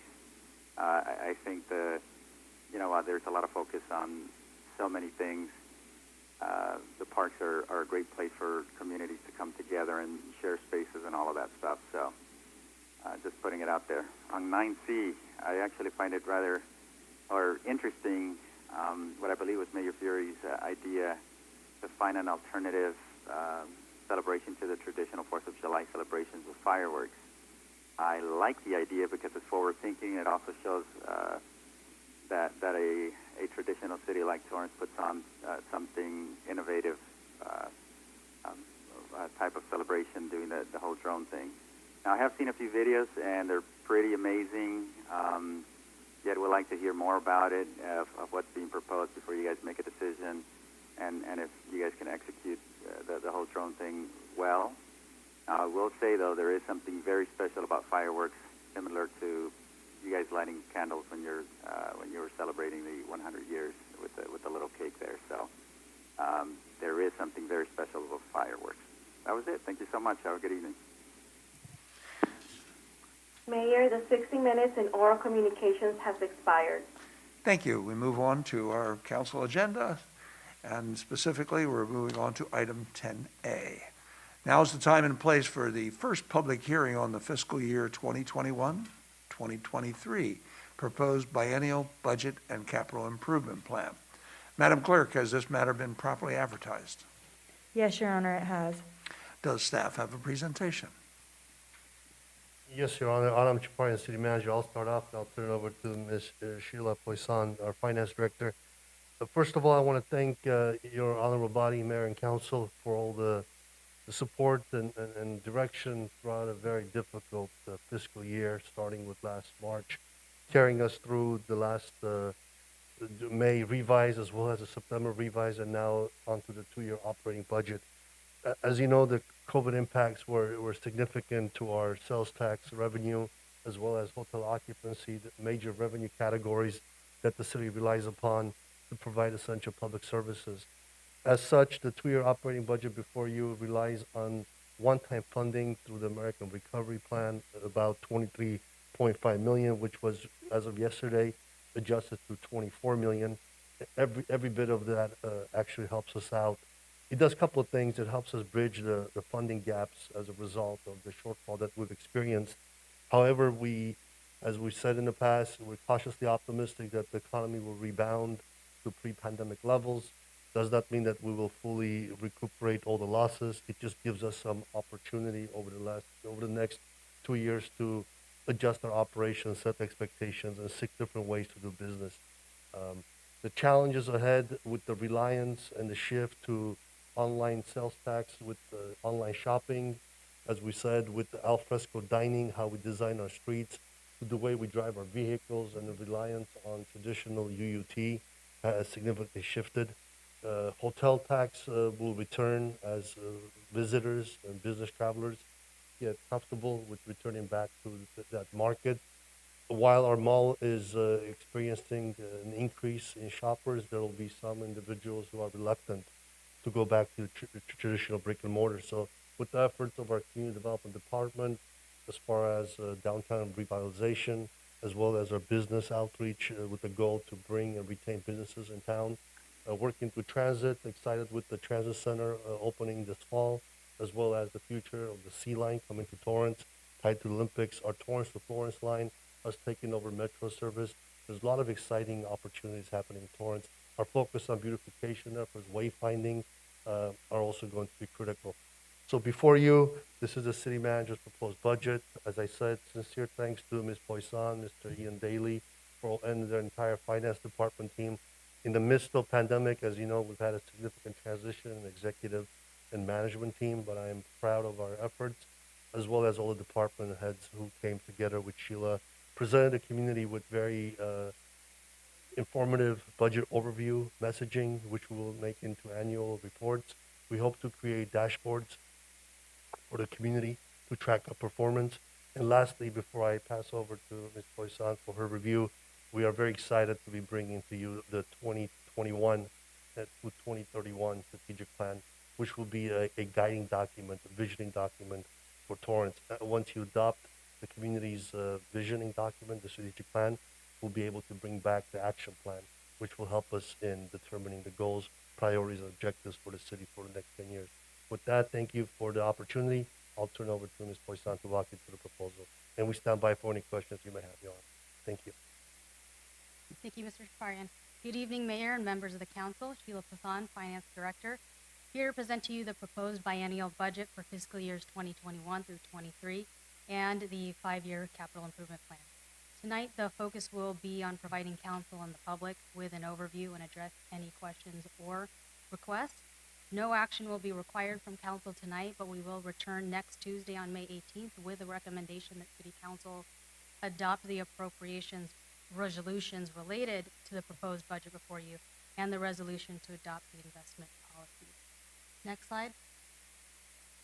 Just some major initiatives that were covered over the last 3 budget sessions, and Mr. City Manager Shaparian had mentioned strategic plan, homelessness is a major initiative, economic development, and extension of services from Torrance Transit. So unless City Manager Shaparian has anything to add, I'll continue on with the, okay. Next slide, please. So from start to finish, the budget is developed over a 5 to 6 month process starting in January, with a timeline development and department meetings scheduled. Heading into February and March, finance office staff, they conduct meetings with all departments and revenue projections are initiated. As City Council and the public had just experienced last month, 3 budget overview sessions were conducted to review each department's individual budget. At the same time, the finance staff is conducting additional final meetings with departments to tie up some loose ends. And here we are now in May and June with our first of 2 public hearings in which the City Council will be recommended to adopt this 2-year budget. Before I had moved on into the actual numbers piece, I as well wanted to acknowledge that the almost 200-page document in front of you started off as a blank Microsoft Word document. So I would like to thank Assistant Finance Director Ian Daly, Senior Business Manager Joe Pham, for the implementation of our new tool, OpenGov, which is now online and the public can peruse should they feel, should they would like to go into the details of the budget before them. Also, Finance Management Risk Manager Jason Nishiyama, Christopher Ashi, all departments who are with us here today, city manager and council, for continued direction. Next slide. As always, in preparing the budget, we watch certain economic indicators such as GDP, unemployment rates, and consumer confidence. And also, because of our reliance on pretty elastic indicators such as sales and occupancy taxes, we do follow consumer confidence pretty closely. Since our mid-year update, these indicators have trended in a positive direction, signaling signs of economic recovery since the onset of the pandemic in March. Next slide. As you can see here, economists are projecting a strong rebound in GDP, greater than what was experienced after the Great Recession in 2009, likely due to pent-up demand from safer-at-home closures. Next slide. In the labor market, we see somewhat of a slower paced recovery with a projected return to pre-pandemic unemployment levels, which were below 4% in 2023. Next slide. Locally, we're also seeing a downward trend in unemployment, with Torrance faring a little better than some of our neighboring cities, however, in line with the state unemployment levels as businesses are once again hiring in anticipation of full reopening. Next slide. Over the next several slides, I'll be reviewing the budget in 4 different ways. It may seem like the same slides over and over again, so I'll start off by saying I'm going to first go over total citywide, total general fund, pulling out the general fund operating, and the enterprise fund. As you can see here, the general fund and enterprise funds encompass the majority of the citywide budget at 88% of the total, which is where the focus will be tonight. Next slide. Oh, I'm sorry. No, we can keep it here. General fund, just as an overview, is where most of the governmental activities and basic services are included. That includes public safety, community development, community services, cultural, and recreation. Enterprise funds account for fee-supported businesses whose earnings support both of their operating and capital needs. And in enterprise funds are the airport, water, sanitation, sewer, and transit funds. To explain the other areas, non-major governmental just do not meet the fund asset or revenue thresholds to be considered major for purposes of reporting in our annual report, but they include funds such as Air Quality Management District, you'll also hear them AQMD, Van Pool, Section 8, and Debt Service Fund. Internal service funds account for services provided across city departments on a cost reimbursement basis, such as self-insurance and fleet services. Lastly, fiduciary funds consist of private purpose and agency funds where the city is a trustee, such as Area G and Interoperability Network of South Bay, or INSP. Next slide. To go over staffing proposed changes across all funds, at the citywide level, 62.5 positions are being recommended, mainly in fire and transit departments to support the EMS, the newly implemented EMS transport program, the anticipated opening of the regional transit center, line 10 and line 13 extensions for takeover. 2 FTE in the city manager's office was previously approved by councilor during the first quarter budget review meeting. And tonight, 3 program modifications are being recommended by the police, public works, and transit departments. Next slide. This is a continuation of what I just mentioned. We'll go over the additional program mods in the next slides, and in the city manager's office for FY23 is a net 0 FTE, but conversion of a management associate to a management assistant. Next slide. In police, it is being recommended to convert 1 police sergeant to 1 public safety communications supervisor. For many years, police sergeants have been assigned to communications on a rotational basis, resulting in lack of continuity to the division. Additionally, police sergeants lack the appropriate dispatch experience and at times unable to perform the essential duties of call taking or radio operation. This conversion will result in continuity in the division and provide developmental opportunity for civilian staff, and also in turn incur budget savings of $213,000 to the police department. Next slide. In public works, a net 2.0 FTE are being recommended through the following additions and conversions. 1 senior administrative analyst is being reclassified to a policy and resource specialist in water. Over time, the senior admin analyst had assumed an increased level of responsibility, developing to a very specialized position. The proposed position will have an increase in responsibilities, including preparation and management of operating and capital budgets, billing audits, tracking legislative and policy matters, applying for and managing grants, and more. Additionally, the Sanitation Division is also requesting to reclassify a waste management coordinator to a policy and resources specialist, with increased responsibilities, including those of the aforementioned specialist in the Water Division. Third, an admin services manager is being proposed as an additional 1.0 FTE.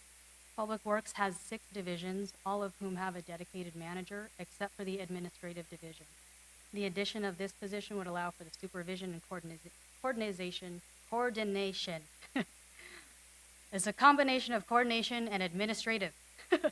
So coordination of administrative assignments, analysis and review of work product, improved public outreach, monitor program performance and statistics, ensure administrative consistency and efficiency across all of the 6 divisions within Public Works. Further, the addition of a manager allows for ability to identify performance improvement measures for administrative services and guide that division as the roles and responsibilities increase. Lastly, Public Works needs additional inspection staff in the engineering division, is proposing an increase from 2 to 3 Public Works inspectors, as 2 positions are insufficient to handle the workload, and engineering staff frequently procure consultant inspectors for several projects, which sometimes result in higher costs and delays to some projects. Next slide. As mentioned earlier, without verbally listing out all of these positions, all of these listed positions here on this slide are being recommended in the Transit Department to support the daily operational needs from the increased service levels with the opening of the Regional Transit Center, the addition of Line 13, and extension of Line 10. Next slide. Moving on to the non-wage budget changes. So these other proposed changes across the board citywide include the consolidation of the animal control, cultural arts, emergency medical services, and parks and rec funds into the general fund, as the revenues in these funds historically have not supported their own operations, thereby needing heavy subsidy from the general fund. This came as a recommendation from our auditors, in which finance concurred with, and it also allows for increased oversight of the activity of these funds, now being merged under our largest fund. Additionally, as described during the initial 3 budget sessions, salaries and material reimbursements and interdepartmental charges are being eliminated or significantly reduced, rather than show the full cost of position in salaries with a corresponding negative reimbursement. All positions are now being directly charged to their respective funding source. Interdepartmental charges are also now being reserved for self-insurance allocations, whose allocation methodology has been updated to more equitably distribute costs and actually reduce some of the general fund burden to help support that internal service fund. Next slide. In looking at the citywide budget, so again, all funds we're looking at, the revenue budget is being proposed to the additional of a $33.9 million, primarily driven by, as mentioned, one-time revenues from the ARPA, American Rescue Plan Act, increase in debt service fund lease revenue of $15 million from the general fund operating fund. So the debt service fund is one of those non-major governmental funds.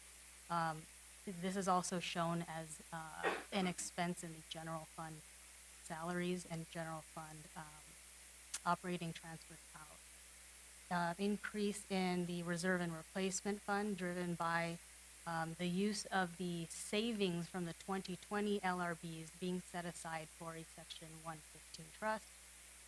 An increase in self-insurance revenues of 1.2 driven by the previously mentioned allocation model, and then also various enterprise fund revenue increases of 4.4.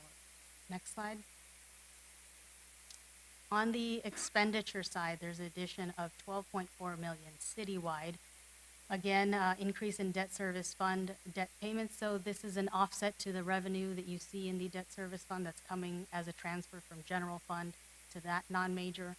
fund, a decrease in general fund operating expenditures driven by the LRB cost savings, decrease in self-insurance fund, really mainly to align budget with actuals, and various enterprise fund expenditure increases of 1.2. Next slide. So now as we carve out and just focus on the general fund, the general fund is composed of multiple sub-funds. So there's the operating fund, the PEG fund, which is Public Educational Governmental Access, which is managed by the Cable Division, reserve and replacement funds, and general fund capital funds. Because the operating fund consists of, I want to say 98% of that, and it's important to really focus on the operating fund to identify any structural budget balances or imbalances. Next slide. Overall, we are projecting a $14 million deficit for year one and a $10 million deficit for year two. If you go to the next slide, you'll see that reflected here. And then with the application of the ARPA funds, the planned use of fund balance is $2.6 million in the first year, $10 million the second year. With the first year, or the first allocation of the ARPA funds is projected to be in this fiscal year 21. And it is anticipated that whatever remaining balance could be, as we continue, could be utilized, or not utilized, I should say, could be balanced through current vacancies, as we have been over the last 12 months. Next slide. As we look, as I had mentioned, one of the, and the biggest is sub-fund and general fund, is the operating fund. So we'll be moving into the operating fund now. And in the operating fund, the first year deficit is $16.9 million, and second year at $13 million. If you go to the next slide, you can see that application of the ARPA funds here as well in the first year, with 5.4 needed to balance, likely in vacancies, and in the next year, 13 million, which would be the use of the funds received in fiscal 21 and vacancies. Next slide.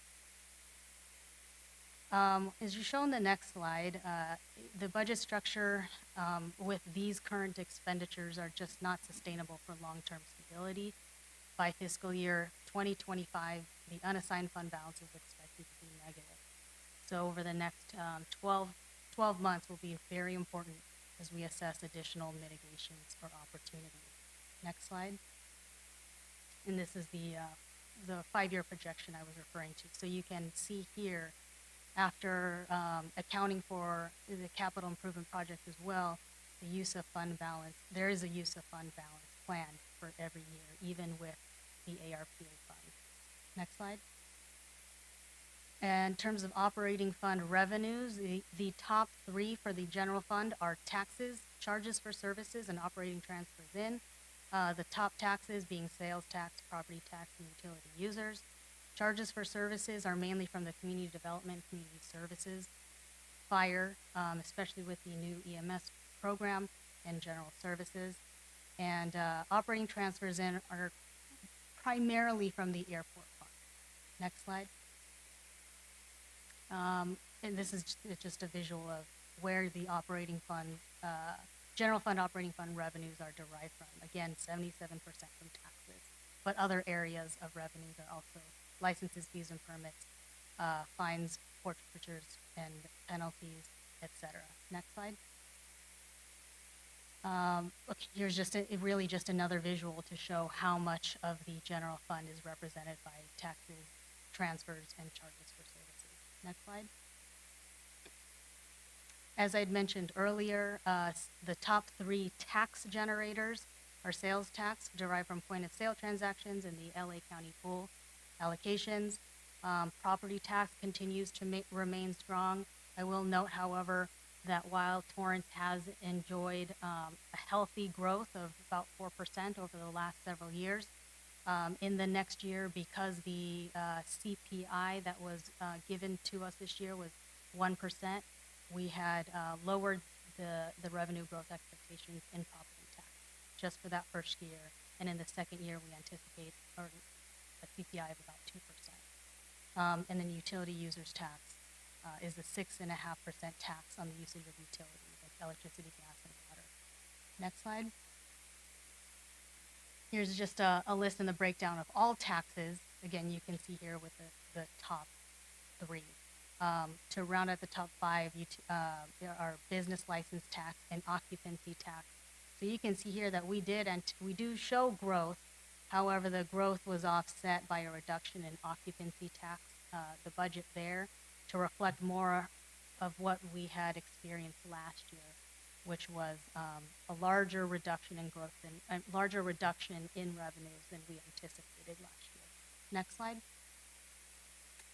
Just again, another pie chart visual of our operating fund taxes. Next slide. The second largest revenue generator in operating fund is from charges for services from fire. Half of that being, well, half of the total charges for services being from the emergency medical transport revenues, which are now being transitioned in-house. A quarter of that is from community development fees. I think we all know and can see that there's definitely heavy activity in the development area, and also community services. So we are looking forward to seeing community services percentage increase over the next couple of years. Next slide. Again, just showing where these charges are coming from. And you can see here that the largest being from fire and next community development. Next slide. Another visual of the top three. Next slide.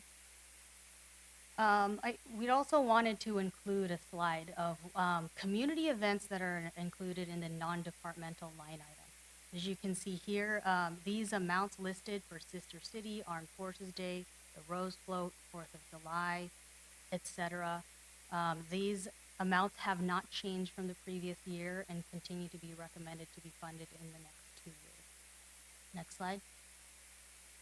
The enterprise fund. So as mentioned earlier, this consists of airport, sanitation, sewer, transit, and water.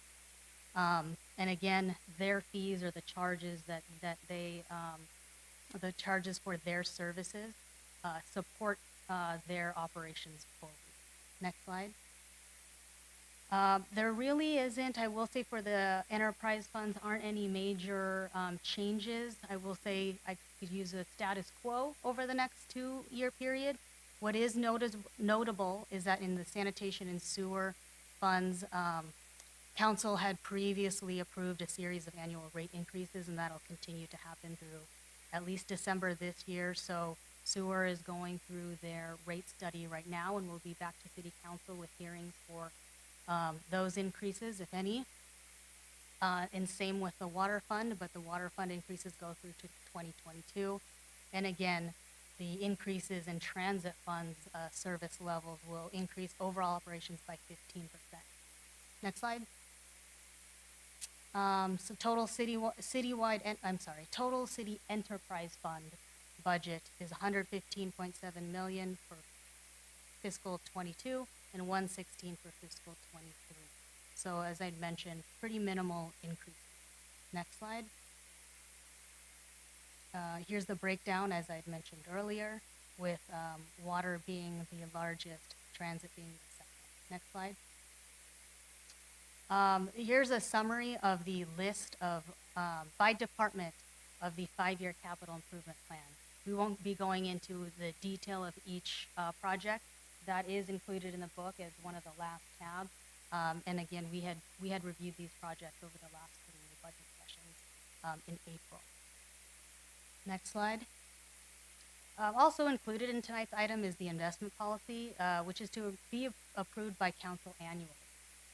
The policy covers authorized and prohibited investments, procedures, and criteria for brokers that the city is authorized to work with. It provides guidelines to meet the city's main objective, which is safety and liquidity of funds. No changes are being recommended to the policy at this time, and a resolution to adopt will be brought forward at the May 18th hearing. Next slide. Actually, before we open up for questions, I'd like to introduce Ira Summer from GovInvest. GovInvest is an actuarial technology company based here in Torrance. He brings over 30 years of actuary experience, and based on feedback from City Council last year, we wanted to provide an overview of pensions and the city's lease revenue bonds. So if I can turn it over to Ira Summer with GovInvest, who is on the line, to present a few slides to review pension and LRB. Hi, can you hear me? Yes, sir. Hi, Ira. Hi, thanks for having me. I'm going to try and make this relatively quick. You've had a long meeting so far, and this is usually not the time of day to start going into pension funding issues. But I want to talk a little bit about how, about the pension plans that you have for your employees, how it's funded, and focus on the lease revenue bonds, the actions that you've taken in this last year to try and get better control of your costs.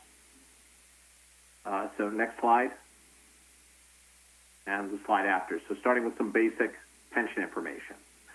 Your pension benefits are provided through the California Public Employees Retirement System, which is known as CalPERS. And while we talk about them as retirement benefits, they're more than just benefits for retirement. They include disability benefits, survivor benefits, so if people get injured in the line of duty or killed while working, there are benefits for them and their survivors after that. For those who don't stay very long, there's a refund of their contributions. And there's more than one benefit structure, as we'll talk about in a moment. There's a separate benefit structure that got put in place due to the state putting in the Public Employees Pension Reform Act, which is known as PEPRA. So everyone hired since 2013 has a lower benefit level and the same benefit level as anybody hired in any public agency throughout California in a similar role. Next slide. For your miscellaneous employees, these are the ones who are not police or fire.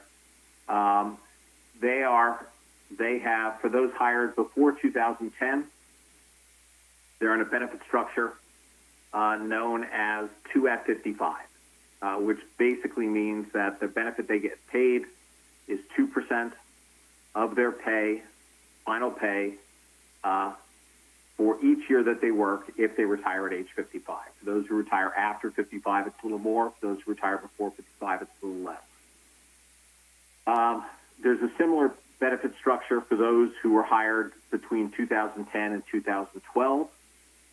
The difference being that the employee contributions for those hired before 2010 are paid for, are employer paid. They're paid for by the city. For those since 2010, the employees are paying their own contributions. For those hired since 2013, they're in a 2% at 62 formula, so a slightly lower formula, and they are paying 6.75% of pay, which is 50% of the normal cost, and I'll explain what normal cost is a little bit later. Next slide. The firefighters, for those hired, basically for those hired before 2013, the benefit formula is 3% of 50, which again, 3% for each year of pay, if they, that they have for each year of service, if they retire at age 50. Those who are hired before 2011, the city's paying their employee contributions. Those hired between 2011 and 2012, they're paying their own. The formula was dropped down to 2.7 and 57 formula under PEPRA for people being hired since 2013, and their employee contributions are higher. For those who are in the standard disability, which is most of your employees, they're paying 11.25% of pay. And those who are in the enhanced, where they get 90% of their pay for disability, that is, they're paying 12% of pay. Next slide shows for the police, similar tiers, 3% of 50, with contributions for those hired before PEPRA. PEPRA, similar formula, except that their employee contributions are higher because of the demographic makeup of the police. So So they're paying 12.5% of pay for standard disability and 14.75% of pay for enhanced disability. Next slide. In terms of how many of your employees are in each, you'll see you have, look at the far right column, 900 miscellaneous employees and 124 fire, 191 police in total. Most of your employees are in the classic formula, the ones hired 2010 and earlier. That's a little more than half. There's a small group that are in Tier 2, hired in 2010, 11, 12. And then since 2013, those are all your PEPRA employees. That group will be growing over time. As employees leave, as the longer service employees leave who are in the classic and Tier 2, new hires will come into the PEPRA formula. And I'll explain in a moment what that's going to do to your costs. Next slide. So in terms of funding, okay, next slide. Pension funding is basically, theoretically how pensions are funded is that they are supposed to be funded while the employee is working. So we accumulate funds while they're working, while they're providing service to the city. And then if this works out right, we have enough money when they leave to pay their benefits for the lifetime of their retirement. And that means by starting with expectations of what is their target retirement age? How long are they expected to live after retirement? How much do we expect to earn in investment return? And from that, the actuaries at CalPERS come up with a target savings balance that you're supposed to try and get to at the time they're retired. And on savings rates, contribution rates that the city and the employees make while they are working to pay for their benefits. The next slide shows a picture of that. It shows the money, the gray in the beginning, the money accumulating while they are working, during their working lifetime. The contributions that the employee and the employer make during that time for each year of service are referred to as the normal cost. So that's the contributions you make while you're working. So during the gray is while they're working and the amounts accumulate. When the employee retires, that amount and investment earnings on that amount continue to be used to pay for retirement benefits, and they are used to pay for retirement benefits until the employee dies and the retiree's beneficiary is gone and gets paid afterwards. Next slide. Now, all of that, the theory assumes that we have some assumption in place as to what's going to happen in terms of investment return, how long people live, when they're going to retire. In reality, things happen differently. The biggest difference being investment return. So if the investment return, for example, is not as high as what CalPERS assumes it's going to be, then there's a shortfall. That shortfall is known as an unfunded actuarial liability. And this picture shows what happens if the contribution and their investment return end up falling short of the line, which is the target as to where it was supposed to be. The target right now is based on a 7% return. If CalPERS earns less than 7%, there's a shortfall. That shortfall is the responsibility of the city to pay for. The city is responsible for the unfunded liability. And the biggest reason why the city of Torrance had an unfunded liability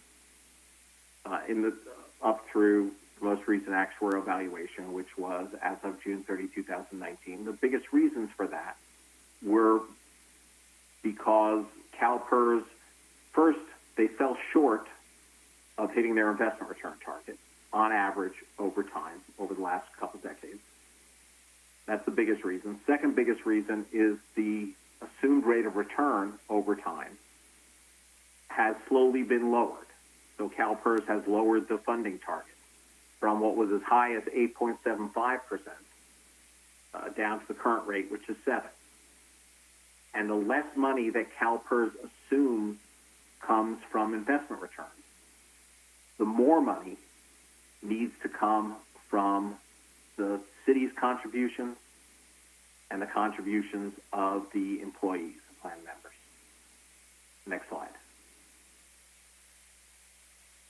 So in total, your contribution comes in two pieces. There's a normal cost, which is the cost for each year of service as employees work, and an unfunded actuarial liability amortization payment, which is a way for the city to catch up on the shortfall in funding that got created over time because of things like the investment return not hitting the target and the target investment return being lowered over time. Next slide. The normal cost itself is paid as a percentage of payroll. So as your payroll increases, the normal cost increases. If the payroll decreases, the normal cost decreases. The UAL contributions are basically payments related to past service. So even if your employee group drops, you are still responsible for most of the past service that is there. Now that amount, CalPERS has you pay as a fixed dollar amount each year.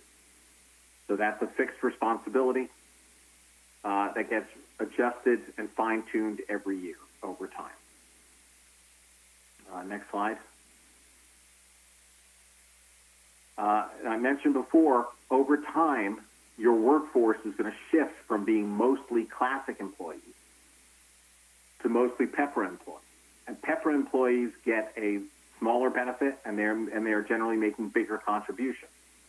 So the city's normal cost contribution will gradually be decreasing. The cost of pensions will gradually be decreasing over time as your population shifts from being mostly classic to becoming PEPRA members. And that's what this graph represents, cost as a percentage of pay, normal cost being represented by the orange and the employee contributions in the blue. And you'll notice that in the beginning, the city's contributions are much bigger than the employee contributions. Over time, they grow to be about 50-50 split. Next slide. Okay, now I'm going to talk about the lease revenue bonds, which are the actions that you took as a city to try and get better control of your unfunded liability costs. Next slide. Now, lease revenue bonds in concept are very simple. Okay, you have, CalPERS is assuming a 7% return on investments, so they are effectively loaning you money at 7% for your unfunded liability. So if you issue bonds at 3.5%, then you effectively replace your 7% debt with a 3.5% debt. And so that's what the city of Torrance did. You issued bonds, and we'll talk about how much in a moment, 300-something million. Because of that, over the next 24, 25 years, you're projected to save approximately $170 million because of that action. Next slide. And this slide sort of summarizes what's going on. The first slide was your unfunded liability in each of the plans as of June 30, 2019, which is the date of the most recent actuarial valuation report from CalPERS. And you had about $130 million for miscellaneous, about $130 million for fire, $220 for police, for a total of almost $500 million. That amount is projected to grow by slightly through as of June 30, 2021, still approximately $500 million. You issued lease revenue bonds. And of that, the proceeds from the lease revenue bonds of about $338 million are being put into pay off the unfunded liability from each of the plans as being shown here. $76 million to miscellaneous, $95 to fire, and $166 to police.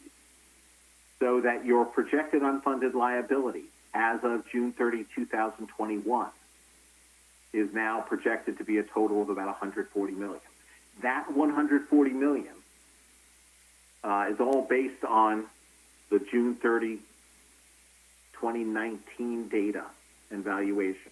So it assumes that the assumptions stay the same from 2019 through 2021, that the investment returns that CalPERS earns during that time period are also hitting the 7% target. Now, we know that in the year ending June 30, 2020, CalPERS did not hit their target. They earned 4.7 after expenses. They're crediting 4.55 to the plans, to the city of Torrance. So fell short, unfunded liability goes up. Right now, as of the most recent information we've gotten from CalPERS, as of the end of, I think it was the end of March, for the year 2020 through 2021, CalPERS was up 15% this year. And that, if they could hold on to that through the end of the year, will lower the unfunded liability. So the net of the two may have your unfunded liability being lower than the $142 million that's showing up here right now. But it is driven very much by the actual investment return earned by CalPERS. Next slide. Now, I do want to mention that lease revenue bonds are not magic pills. Okay, so this is not going to solve all of your unfunded liability problems all by itself. First of all, you're not paying off your unfunded liability.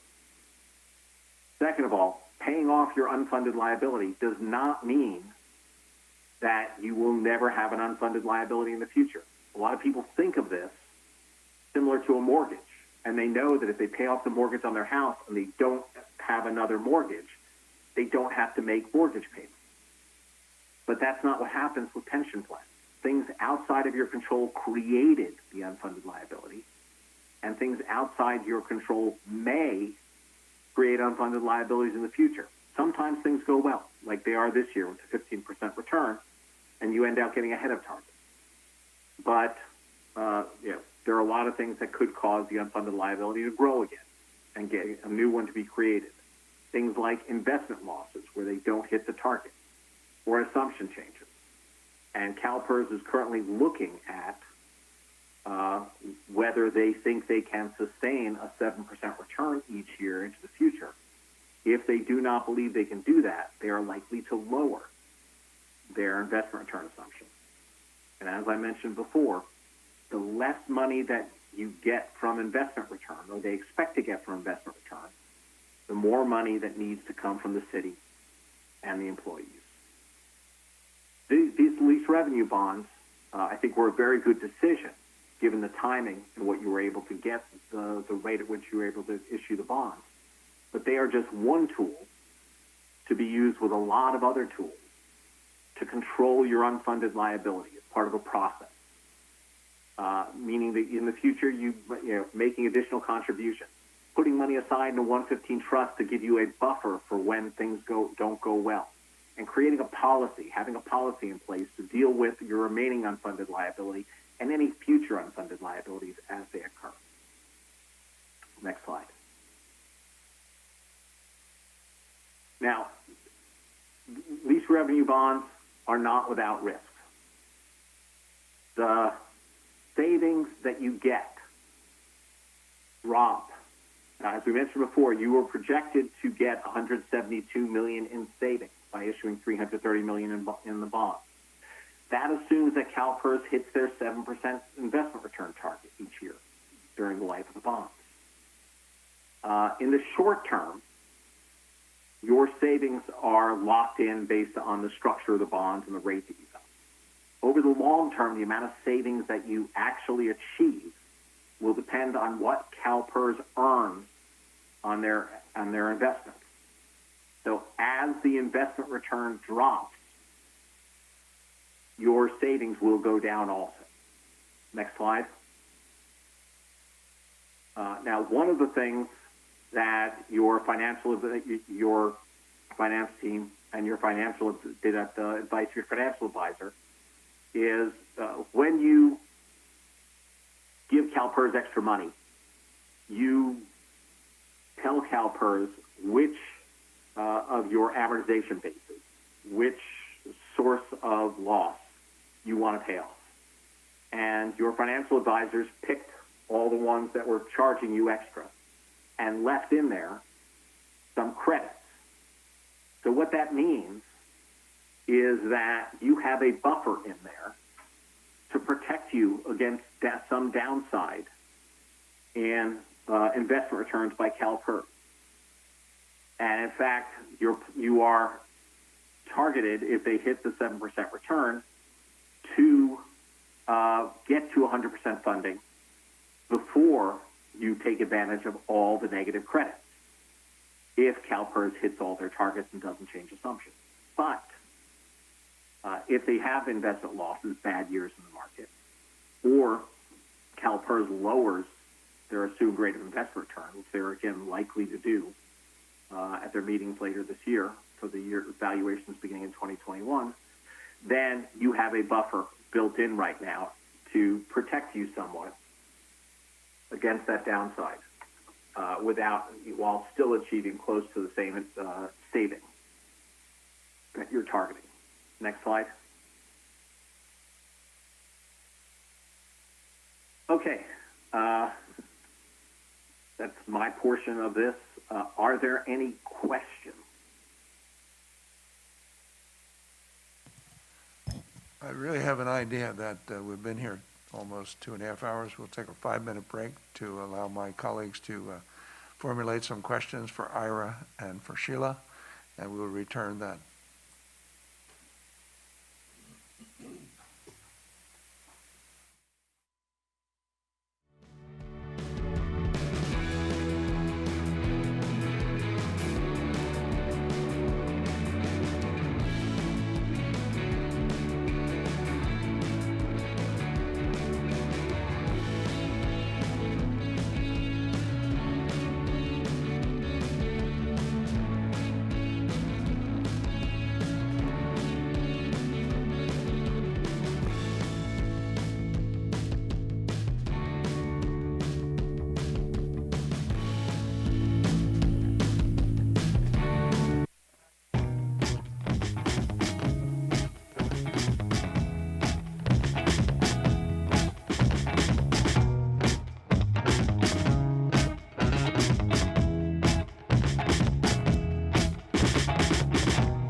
Okay, we're back from our break and continuing on item 10A. It's now time for council questions for staff at this time, but I want to remind those people who are tuned in that there will be a designated 30-minute time period dedicated to this matter after council questions. Each speaker will have 2 minutes to speak, and if any members of the public wish to speak on this matter, they should call in now, so they'll be ready for you. Now we move on to council questions, and Councilmember Matucci has the floor. Thank you, Mayor. Thank you. You guys can hear me? There I am. Yeah, I guess I just wanted to check on the actual projected unfunded liabilities, the 100 and some odd million mark. That's actually taking into consideration the lease revenue bonds being applied to that. Okay, but those savings, if I remember correctly, are actually going to the general funds, not going towards paying down the actual principal of those unfunded. Okay, so the 142 million that's showing up here is the expected balance of your unfunded liability as of June 30, 2020, after taking into account the lease revenue bonds being the proceeds of them being contributed to CalPERS into the trust in October of 2020. So that takes into account the savings. The 170 million in projected savings is a reduction in the contributions that the city would be expected to make over time to pay off the debt. So it means that the combination of making contributions to CalPERS for the remaining 142 million, plus the payments to the bondholders, are less than what you would have paid to CalPERS to pay off the second column of numbers, the 496 million that you would have had without the lease revenue bonds. That you're absolutely correct that becomes savings to the general fund, and then you as city council members can decide whether to use to prioritize using that savings to deal with other projects or to potentially pay off the 142 million more rapidly. Okay, so technically, as of right now, if we took a screenshot in time, our unfunded liabilities are technically 496 million. No, Councilman. I'm Torrance, City Manager. Our remaining unfunded liability is 142 million. The savings that we took from the LRB, 6 million is dedicated to balancing the budget moving forward. 1.5 million we put into the trust, and the rest of the savings we're paying back. The remaining of the unfunded liability. So we did save from the interest, from the 3.5. So if we had 40 million in annual payments, we're now making 20 million. Some of that money is coming back to the city to help us balance. Should we ever be in a position of a windfall where we have more revenue than expense, technically we could prepay that debt sooner. But we did account part of our balancing act as a result of the structural loss in revenue was reliance on the savings from this, in essence, of refinancing our mortgage. I understand, but we took those liabilities from one column, call it the CalPERS column, and put it into another column because we still. Yeah, we do owe them, but we owe them less. We owe them less. Yes, we owe ourselves. We paid off CalPERS their share. Yeah. So we only owe CalPERS 142. We do owe the debt that we refinanced. Okay, and that's what I'm getting at, is that as a city, we still technically owed the whole amount, just not to CalPERS. Not the whole, because we refinanced that balance of the 300 million. If it was at 7%, we would just shift columns, but it's 3.5. Mm-hmm. So in the long run, we are saving on the interest. No, there's no doubt about the savings. Yeah, but we do have less liability as a result of the LRB.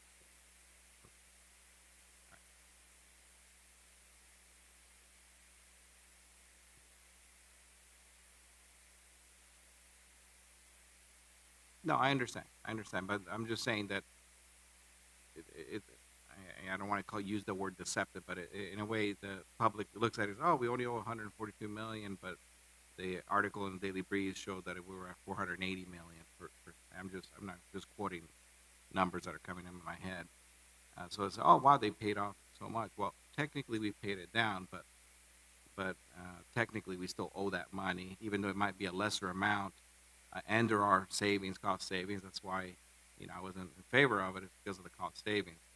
However, I remember specifically that the approximately $5 million a year that were projected as being the interest saving did not go toward paying off the remaining balance. They just went to the general. Yes, Or we- remained 6 in million, the general. we're relying on 6 million as a result of this shifting of the funds to help us balance our budget. So, and what I had told the previous city manager, Leroy Jackson, I had part of my wish list, my personal wish list, is that eventually, once we get back on track, that we actually start paying down those unfunded liabilities at a faster rate. And that's a recommendation that our advisors are making. Should we be in a position, I think staff will also advocate for us to pay self-funded liability sooner or later because of the vulnerabilities on the fluctuations based on investment returns and the assumption changes. Yeah, it's really just a it's dark a cloud, recommended. over us that we just need to eventually chip away at a faster rate. But anyways, okay, thanks for the clarification. I appreciate it. Thank you, Mayor. I would like to add too, I think what you may be looking for that may help illustrate the point you're trying to make is on page 36.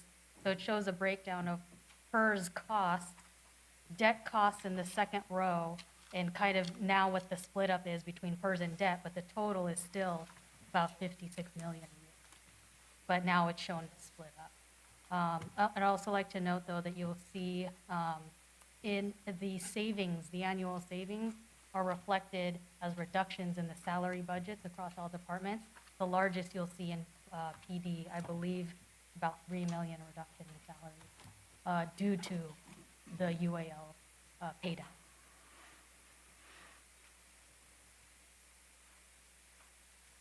Did I cover it? Councilmember Chen?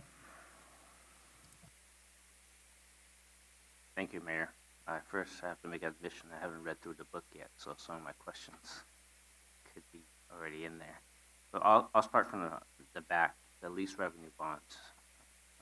As I've gone through this is almost like open public tutorial.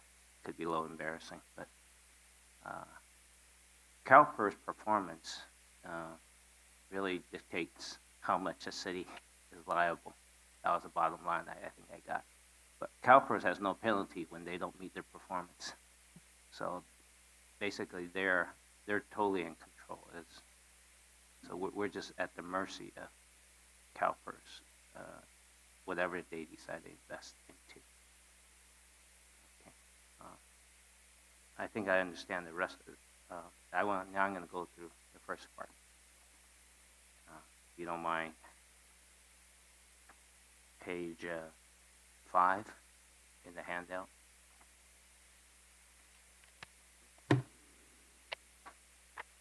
The one that's FY 21 to 2021 to 2023 post budget.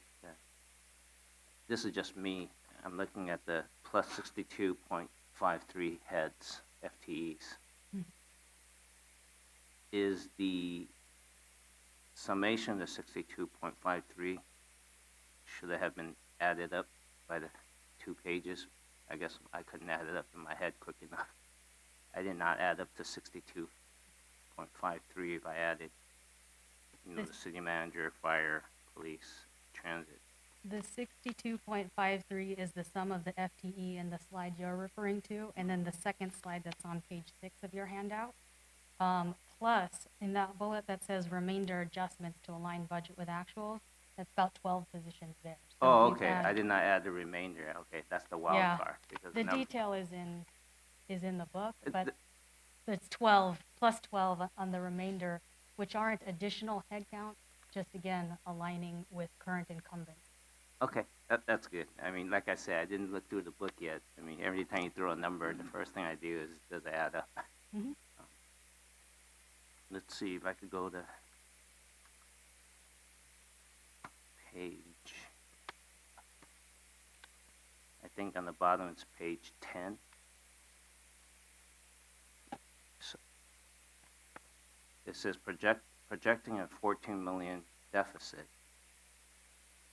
for 2021 and 22, and then 10 million deficit for 22, 23. Just want to make sure we interpret it correctly and public as well. I think I know the answer, but I'm going to ask you. These are the projected deficits if we are fully staffed. However, if we're short, we're not going to go in knowing with our eyes open with 14 million. So we would go in, keep the staffing level lower, because I guess, you know, basic, I guess I'll call it finance 101. Why would we go in with $10 million debt and approved budget like that? Makes sense? That's correct. The expenditures reflect full budgeted staffing levels. So as part of why this is also a negative is that the revenues in the cultural arts area and also the Parks and Rec area were reduced to align more with what we feel like were forecasted revenues as we slowly rephase and open. But the full staffing levels are there, and we aren't at this time asking a reduction of staffing, so that when we are ready to open, we can immediately respond and the staffing is budgeted and available to be able to fill. However, the estimate of the staff that is fully budgeted in here that would support the opening of cultural and rec are in the area of, I think it's 1.3 million or so. I have it in my notes, but they're just under 1.5 million. So assuming we did adjust the position levels for that, it'd go from 14 to 12 million or so. I'll also like to, that's why I had mentioned earlier as well, is that the 2.568 could be, that gap could be closed by achieving vacancies as we have over the last 12 months. Okay. And I think during the opening remark from our city manager, Mr. Sharparian, I think he mentioned the American Recovery Plan. Looks like it's going to be about 24 million. So everywhere we have 11.45 million here could be adjusted with 24 million. We could. It's about a 600K. Actually, would only affect fiscal year 22 because we're expected to get the first payment in fiscal 21. So fiscal 22 would be adjusted by about $600,000. Okay, so it would just be a bigger bump in the second fiscal year. Yeah, we could do that. Okay, just kind of go down. On page 13, right in the middle, I think you have a breakdown of 77%, 7%, 7% general fund. And so right there, yeah. So the middle column where it says 7%, and where it says fire and general services. So with the EMS ambulance service we're doing, would that 7% go up as the program proceeds? Would you anticipate? The 7% already includes the anticipated revenues from fire. So this is actually the first year in I don't know how long, but charges for services wasn't even initially considered a major area until we consolidated the EMS fund into the general fund. We take credit for 2.4 million as a result of the enhanced. Okay, EMS I just didn't plan. know that 7% pie goes up, but you already took credit. Correct. Okay. Let's see. So that means that's going to be the same question on page 16, so I will not ask that again. And page 17 on the bottom, where it says General Operating Fund, non-departmental. The very last item, the Seaside Rancho Holiday Lights. Somehow in my head, I thought that number should be around $60,000-ish. Councilman, the program is only budgeted for 4,756. However, the staffing that was absorbed by PPD as far as overtime or other departments, we don't have a line item as a program budget. And we emphasize again, per council direction and past operating budget, we haven't had this as a standalone it's not a city-sponsored event, Right. but we do provide public safety and city services, trash cans, some of traffic support. So our recommendation is to remain as such. And I know we have to return back, and this one can chime in, but we're going to come back and discuss the staffing and coverage moving forward. Also ways to save resources as a result of the coverage. So as of now, the 60,000 was the total encumbered from last year's experience, but we are going to look at different ways to reduce that. Okay, so last year is because of the overtime charges from police. It feels like a actual. So this time, hopefully, we just just don't turn the spigot on. Just you want to I think control a that little bit. we won't reduce it fully, but it's one area that we have to address. Okay. Also. All right. I think that's all I have. Thank you very much.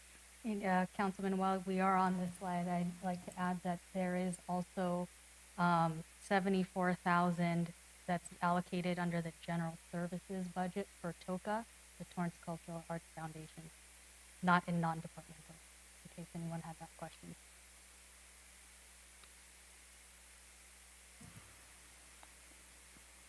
And Sheila, could you explain to the council what the Section 115 trust is?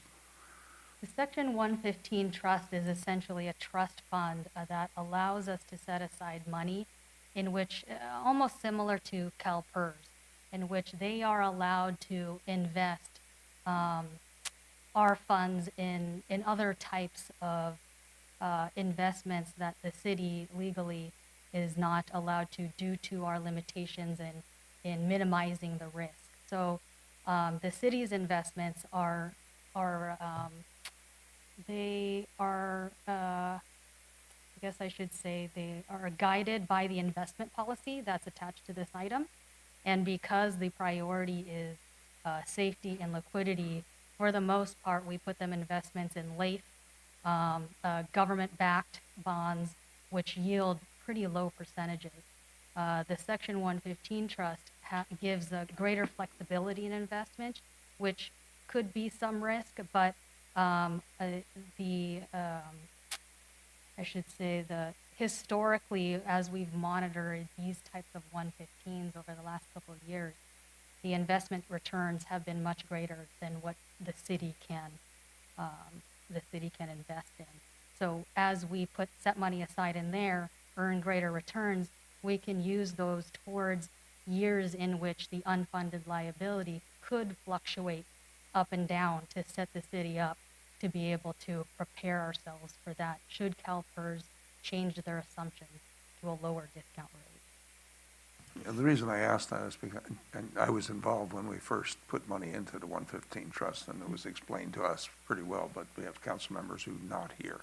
Mm-hmm. And it was one of the methodologies to, in fact, Ira mentioned it in his equation of things that we can do and we are doing. And so I just wanted them and the public to recognize it's not just we pay what CalPERS tells us to pay.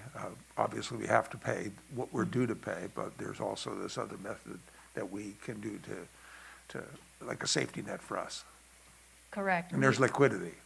Yes, exactly. So we will be coming forward to council before June 30th with a recommendation to set up a Section 115 trust so that we can set aside 20% of our savings every year and to achieve additional earnings.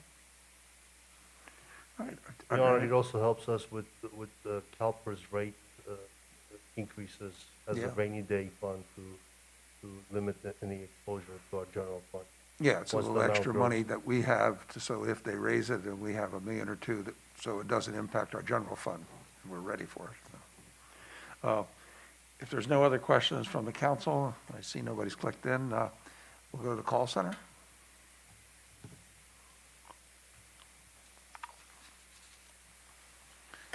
I guess I got to give the admonition too that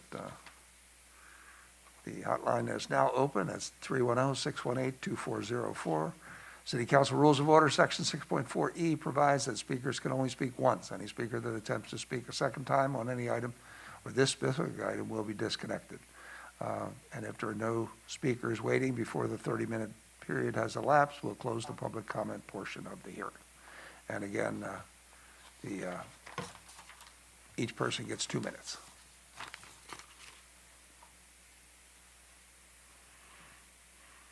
Mayor, beginning to transfer the calls.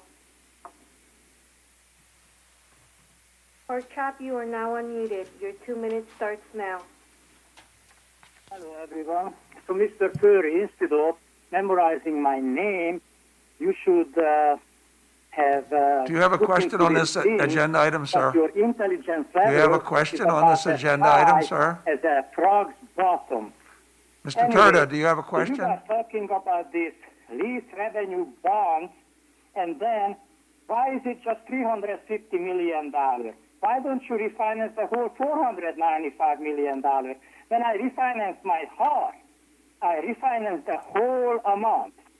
So anyway, then you come to this $70,000 wasted time and money for the holiday lights, what it is, and you don't think about the $495 million you are in the hole with. Now you come up with this crazy idea like the fire department with their transport gonna save you and bring you in money. The fire department costs millions of dollars for the taxpayers, and we should have the free ambulance service. Hey, Patrick Furry, who was getting the good McCormick in here, huh? Who was the campaign financing of yours? So why is that was good? McCormick was good for years, but now they are not good. Now we have to start up the fire transport with $3 million, and then you come down and be at about $70,000. You guys don't have no idea what you're talking about. You guys just got the poop in your face because the poop hit the fan. All your lives and pretending to be everything was okay, now it is. You were also told Mr. Stevenson where does he get his information. His information was good. You are in the deep hole. Mayor, that caller was disconnected because his time was up. Moving on to the next caller. David K., you are now unmuted. Your 2 minutes starts now. Thank you. It's David Carsonis. And I disclosed earlier, but just going to do it again. I'm the City Torrance Planning Commissioner, but I'm speaking on behalf of myself, not the city. So I want to thank staff for preparing the budget overviews over the last, 3 weeks. Very informative as a resident, business owner, city council candidate. I really appreciate having the opportunity to watch and comment on all three of those. I want to start by saying that the Finance Department has done a fantastic job covering the investment section. I look forward to the future where we once again have an active city treasurer who answers directly to the voters. On the budget, one item that I didn't fully understand was the consolidation of those 4 enterprise fund items into the general fund. But they seem to be more suited for the enterprise fund. I didn't see a justification in the packet, but after the presentation, I think I really understand it now. Despite the unprecedented shutdown of the world of the last year, I'm really pleased to see that the city is still meeting the needs of the citizens. I'm glad to see that there's a net around $20 million positive movement in the citywide budget, and I appreciate the plans to decrease the deficit spending in the next few years. I'm concerned about our current state, but this budget makes me optimistic in staff's ability to adapt and save. While saving is crucial, I think a key component to the financial security of our city is going to be rebuilding our businesses and our tax revenue. As a member of the Torrance business community, I know we are well poised to grow and serve the community. This city has a long history of growing successful businesses, and I believe it's going to be key to our success and our survival. Thank you. Thank you. Mayor, based on the call center, we are waiting for a few callers to come in. I'll wait a few seconds.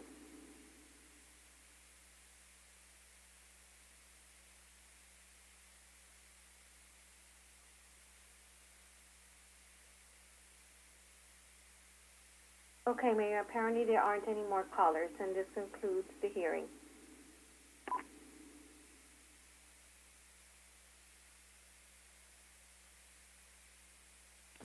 All right. So, does council have any specific items they would like to be followed up for next week's hearing?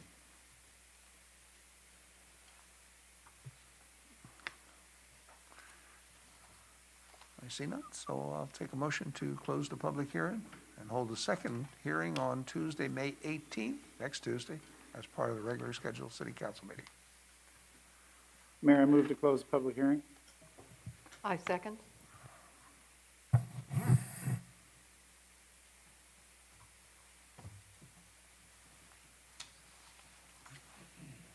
Your Honor, that motion carried with Councilmember Goodrich absent. Thank you. We will return to our budget hearing next week. Thank you, Ms. Poisson. Thank you.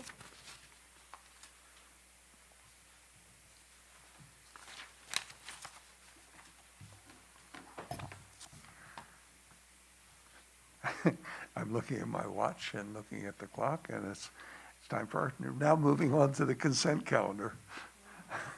Do any council members wish to pull any items from the consent calendar? Councilmember Griffith. I'd like to pull 8B as in boy.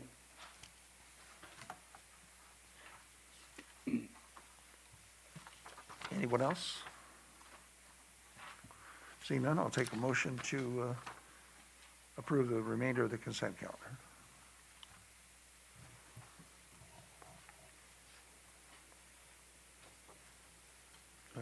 I move to approve the consent calendar, all except item B as in boy. Second.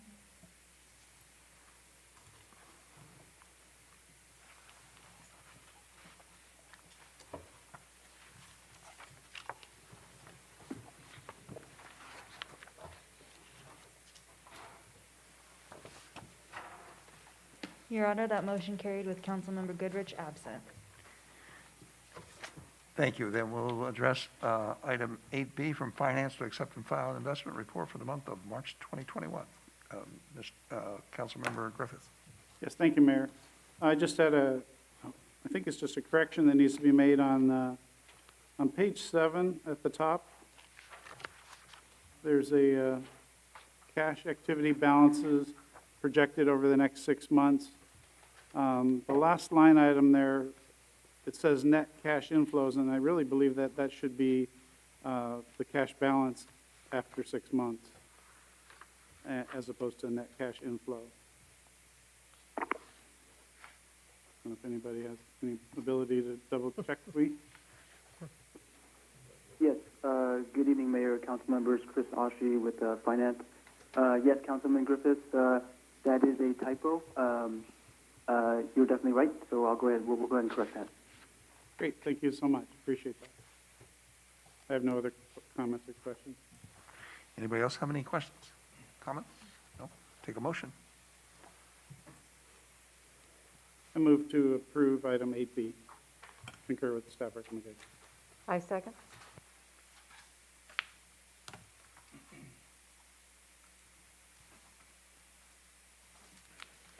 Your Honor, that motion that motion carried with Councilmember Goodrich absent. Thank you. Next item is item 9A from the City Manager's Office to provide a COVID-19 recovery update and determine direction on orders from the County of Los Angeles and the State of California regarding COVID-19. Thank you, Your Honor. Adam Chapayan, City Manager. Your Honor, members of the City Council. Last week, as I mentioned, the LA County went into the yellow tier, and as such, most sectors, the capacity was increased. In Torrance, our total cases now are at 7,305, and unfortunately, as of today, we had one additional death, bringing our number 214. To spare you the details from last week to this week, really, we continue our recovery efforts. And today, we open up the city clerk's office. Tomorrow, the West Annex will be opening up. We continue to add additional programming over at Cultural Arts Center.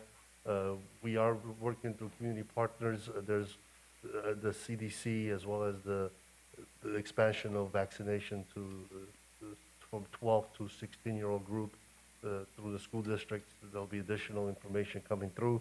There's walk-in appointments not necessary as far as getting the vaccinations.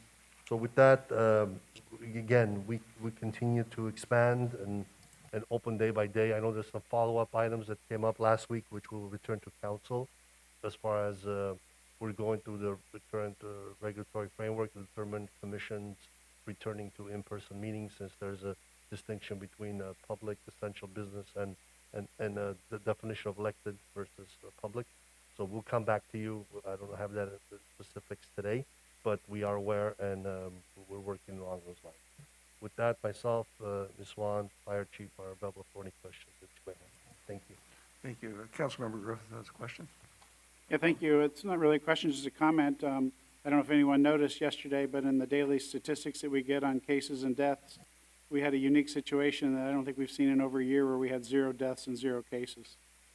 So that was impressive to see that we've reached that level, and obviously we hope it continues. Thanks. Yeah, that certainly was a good indicator yesterday, and then as Mr. Shaparian said, right away, we had 19 positives and another death today, so it's still the ups and downs, but I wanted to compare what the numbers were the same exact date last year. I wonder, we've come a long way in a year, certainly come an awful long way in a year. Any other questions, comments? If not, I'll take a motion to accept and file. I move to accept and file item 9A. Second.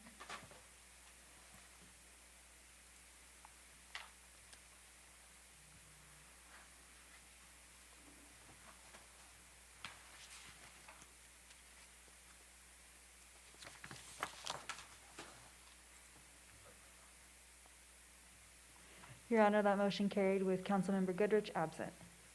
Okay. Takes us to item 9B as in Bravo, from Community Development to adopt a resolution declaring intent to vacate portion of Del Amo Boulevard west of Wayne Avenue and set a hearing date. We have staff report. Yes, Mr. evening, Honorable Mayor and council members. My name is Ted Simons. I'm with the Community Development Department. As you mentioned, 9B will declare the intention to vacate a portion of Del Amo Boulevard west of Wayne Avenue and set the hearing date for June 15th, 2021. The area proposed for vacation is behind the public sidewalk on the south side of Del Amo Boulevard. It's a vegetated area that's maintained by our Public Works Department, and I'm available for any questions. Thank you. Are there any questions? I see none from the council, so thank you very much. We'll take a number and title, please. Your Honor, this is resolution number 2021-39, a resolution of the City Council of the City of Torrance, California, declaring its intention to vacate a portion of Del Amo Boulevard west of Wayne Avenue in the City of Torrance, fixing a time and place for the hearing thereon, and providing for the publication of this resolution. I move to adopt resolution 2021-39 and set the date of June 15th for the public hearing. I'll second that.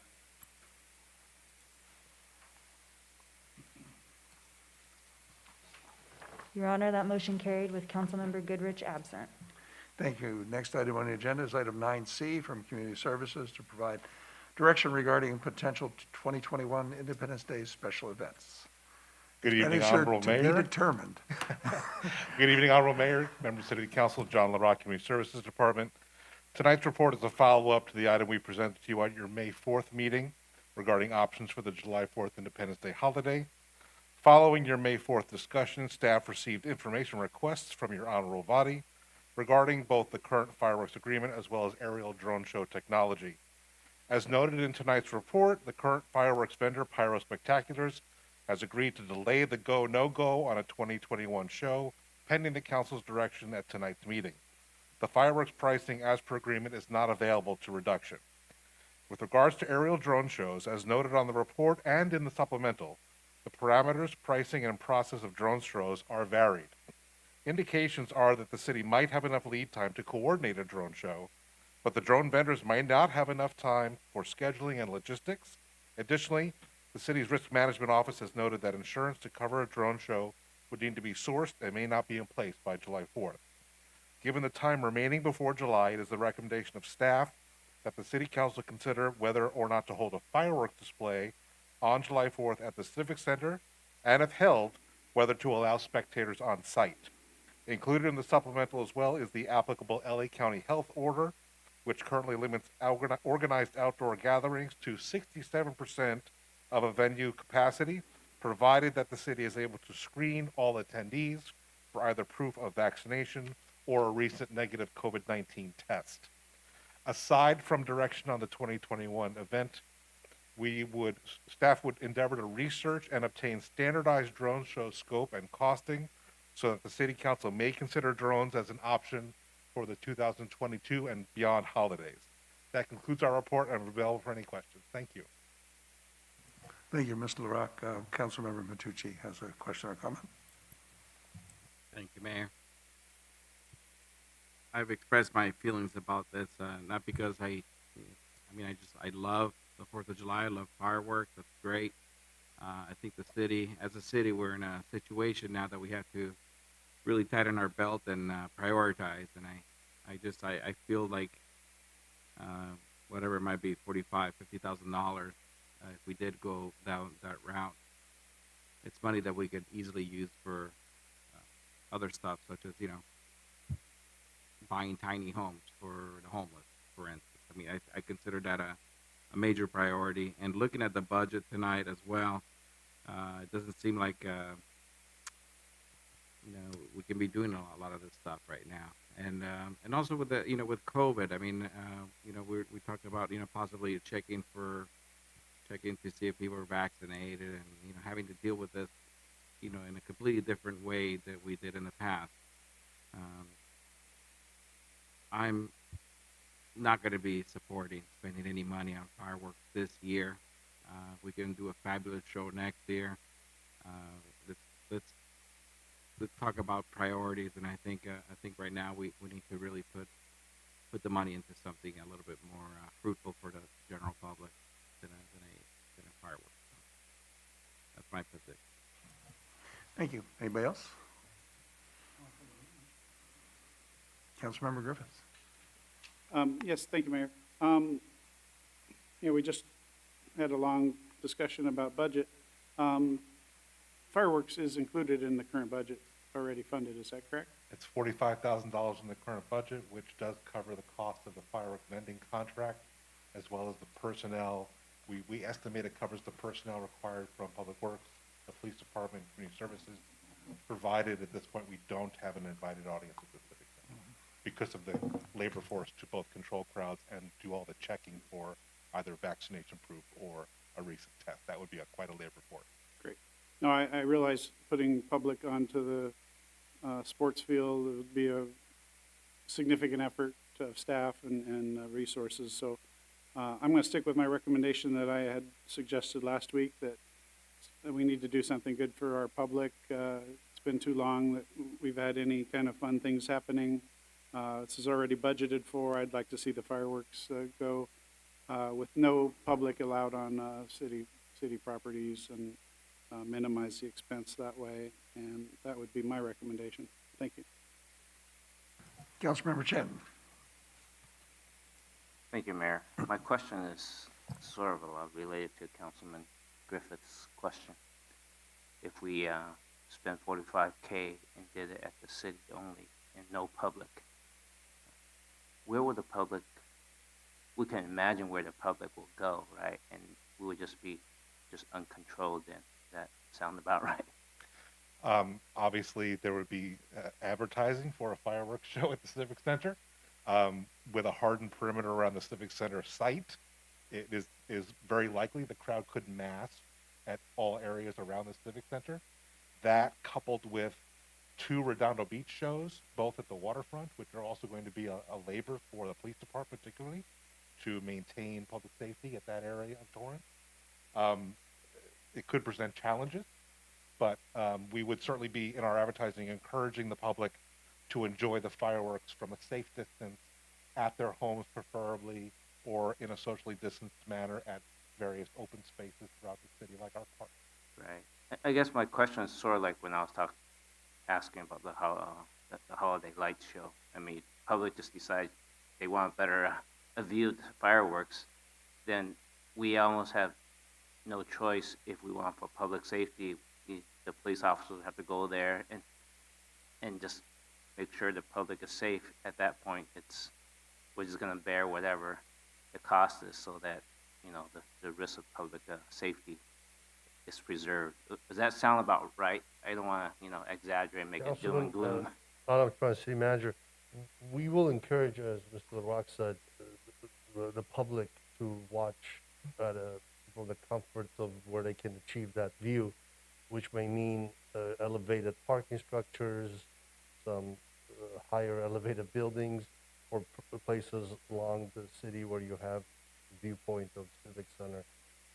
We may, as a result of tonight's decision, we'll circle back to Public Works, Community Services, and Traffic and Safety over in PD to come up with some proactive measures that we can try to create opportunities where the public can still enjoy, but not create a massive traffic jam or gathering. I think Chief is queuing up to Yeah, to I was address just some of the thinking, concerns. if they all decide to pile on Torrance Boulevard and Madrona because they don't want to get blocked by the city building, it just seems like I don't know, how do we control that? Yeah, Interim Chief McGill, Torrance PD, if you build it, they will come. So if we have a fireworks show, we do expect that folks will come to get a better view.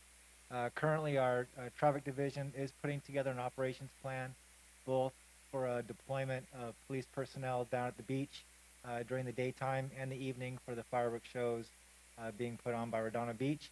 And we are putting together an operations plan for some kind of a deployment of police personnel at the Civic Center for public safety and for traffic control for ingress and egress. So we are in the process of putting together an operations plan. We do want to maintain public safety. We do expect that if there is a show, there will be folks that will come to try and get a better view. Okay, great. I think based on past experience, maybe even last year, I hear a lot of fireworks going off. I'll call it, they might be the non-approved private ones. Are there police officers, I'm assuming by experience you're preparing to cover those? You're going to get a lot of calls, and our force have to respond to each of those calls on the night too. We get a large number of illegal fireworks calls. They don't, and we don't get those calls just on July 4th. They usually start July 1st or even sooner, and we get them all the way through the 4th of July. In years past, we did partner with the fire department and send folks out, extra patrol cars to deal with illegal fireworks. Right now with staffing, I don't anticipate being able to put out additional cars, but we fully expect to get plenty of calls this year, similar to years past for illegal fireworks. Okay, thank you very much. Councilmember Ashcraft. Thank you. My question is going to be about public safety. Since Redondo Beach, we got the notification that they are going to be having fireworks out over the ocean, and it's going to be on their portion of the beach, which doesn't matter because we're together. In my book, the onus should be on their safety department to cover everything, but I guess that's a pipe dream. No way to charge them back, huh? Councilwoman, we share some of the concern. We have not entered into those kinds of discussions, but as the chief said, we have a primary responsibility for public safety. In the past, we've had instances where a private party in Torrance was hosting those, and again, I think the conversation was started along those lines, and it didn't go so well. So, as always, we stepped in and make sure we had the coverage. It is taxing on our personnel in PD, but as always, the outstanding team that we have, they managed to provide the coverage. I think the amped up demand this year will probably, between the non-sanctioned fireworks and the ones that we're going to be covering, it's going to be demanding for us. Chief McGeff, does your department talk to Redondo Beach Department and come up with a plan together? How's that handled? We talk all the time, and you're right. We have been deploying personnel resources down to Redondo Beach, or to Torrance Beach for the past several years for fireworks shows that were not City of Torrance sponsored. There was Redondo fireworks shows. There was fireworks shows by private parties. We tried to get reimbursement from the family that was doing the private fireworks show, to no avail. Redondo Beach is not going to reimburse us for personal resources. We're going down there because we know from experience that our beach is going to be crowded all day and in the evening, and we want to make sure and maintain public safety at the beach, as well as being able to get people safely off the beach and out through the residential neighborhood and out onto PD Boulevard so they can get home safely. So regardless of whether or not we can get reimbursement from Redondo, we owe it to our residents to provide the public safety. And so we've been down there for many years now. Yeah. Thank you. Councilmember Kalani. Thank you, Mayor. Just a comment and a question. The funds are in our budget. I believe that our residents deserve some fun. I also hope, maybe it's speculative, I hope that it would deter some of the private fireworks shows that would happen if there wasn't a place to go.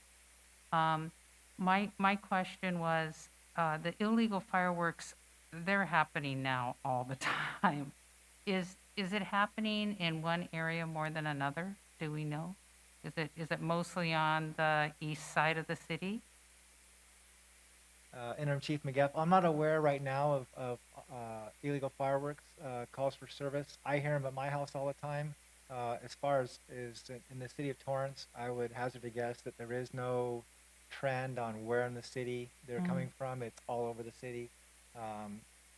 From experience, it's, like I said, it's something that we deal with every year, and I can't really tell you that it's more prevalent in some areas more than others. It's citywide. Okay, thank you. Appreciate it. We heard one of the callers earlier in orals mentioned that they liked the Wilson Park fireworks. And Wilson Park fireworks was started because we banned fireworks. And the thought, and when I say we, it wasn't me, it was the people who were here at that time, with the hopes that if you gave a fireworks show, that would dispel people from using illegal fireworks, or even those safe and sane fireworks, which would be a little bit safer. And we found out that that's not really true. And we did cancel the fireworks show because of a budgetary issue. I believe it was in 2010 or thereabouts, because we were in the midst of the depression or recession, whatever you want to call it. And then we did bring it back, I think it's 5 years ago, maybe 6 years ago. And, you know, I'm like Councilmember Kalani.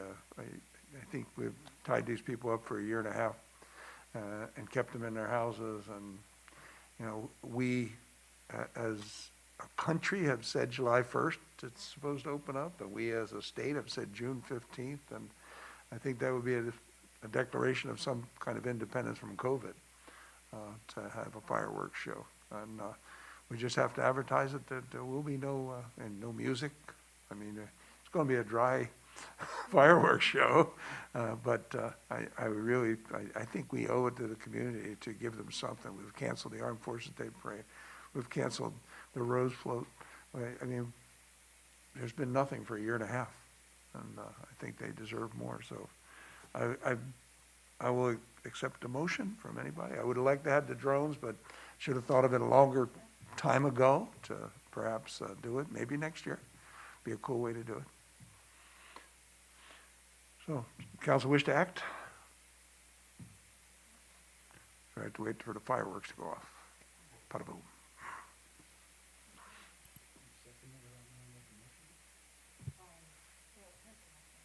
I have a motion.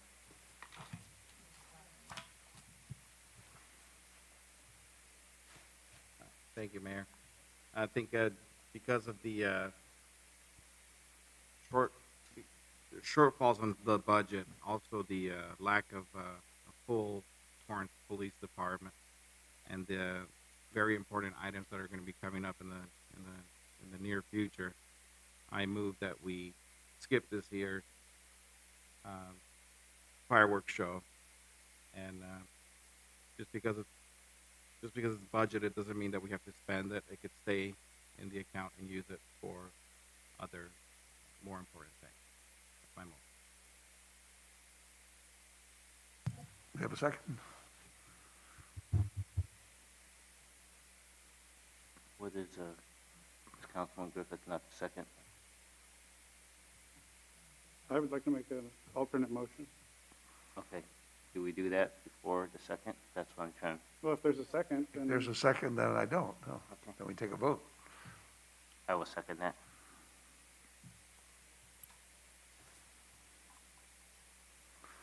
So vote yes is that there will be no fireworks. If they vote no, that means there may be.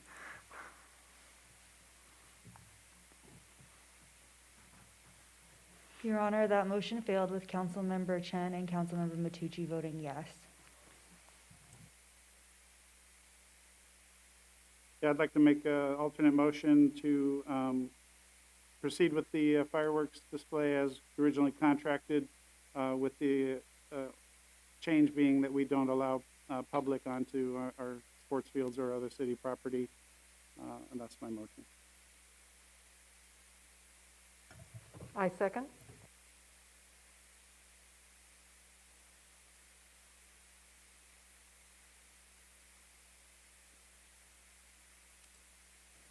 Your Honor, that motion passed with Councilmember Chen and Councilmember Matucci voting no and Councilmember Goodrich absent.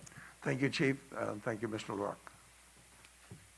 We move on to item 9D as in David from Community Development to adopt a resolution directing recordation of resolution number 85-352 that ordered vacation of portions of Torrance Boulevard, Border Avenue, Cabrillo Avenue, and 213th Street. Mr. Simon, explain this one. Okay. This is an interesting one. This one started back in 1985, and the location of the vacation is on the Depot Restaurant parking lot. The resolution of vacation was approved back at that time, but there was conditions. They needed to improve the public improvements around the parking lot and then prove ownership of the underlying fee. So that has been done, and now we're finally bringing it forward to finalize the action that was approved back in 1985. And I'm available for any questions. Thank you, Ted. Are there any questions from the council? I'll take a motion to, what do I need on this? Do I need a resolution? Yes, we need a number and title. Your Honor, this is resolution number 2021-40, a resolution of the City Council of the City of Torrance, California, finding and determining that the conditions and requirements of resolution number 85-352 regarding the ordering the vacation of portions of Torrance Boulevard, Border Avenue, Cabrillo Avenue, and 213th Street in the City of Torrance have been satisfied, and directing the city clerk to record resolution number 85-352.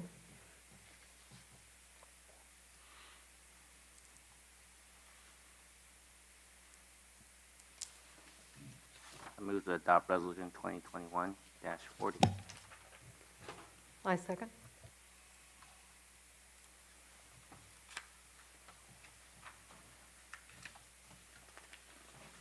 Your Honor, that motion carried with Councilmember Goodrich absent. Thank you. That brings us to item 12A, a second and final reading of ordinance 3890. May we have a number and title, please?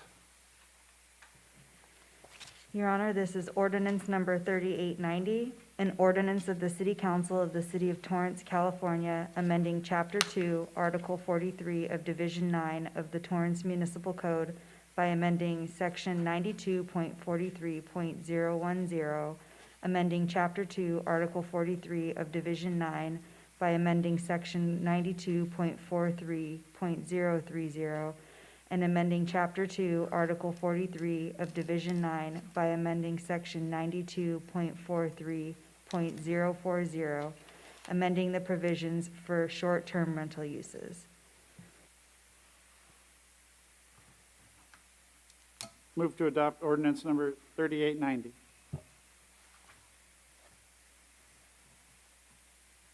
I will second.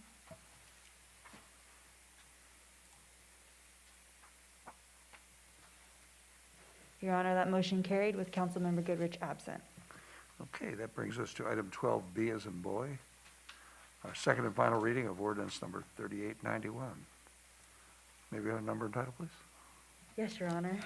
This is ordinance number 3891, an ordinance of the City Council of the City of Torrance, California, approving the first of the two 10-year extensions to franchise ordinance number 3744, granted to Torrance Pipeline Company, LLC, to construct, lay, operate, test, maintain, use, renew, repair, replace, move, change the size and number of, and remove or abandon in place a pipeline and its appurtenances for the purpose of conducting, transporting, conveying, and carrying gas, oil, petroleum products, and water on, along, in, under, and across public streets, ways, alleys, and places within the city of Torrance.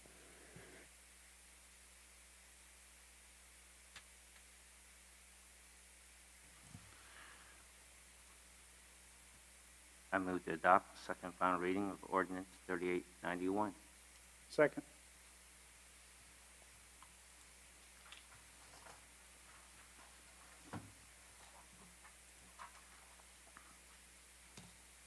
Your Honor, that motion carried with Councilmember Goodrich absent. Thank you. That brings us to City Council oral communications.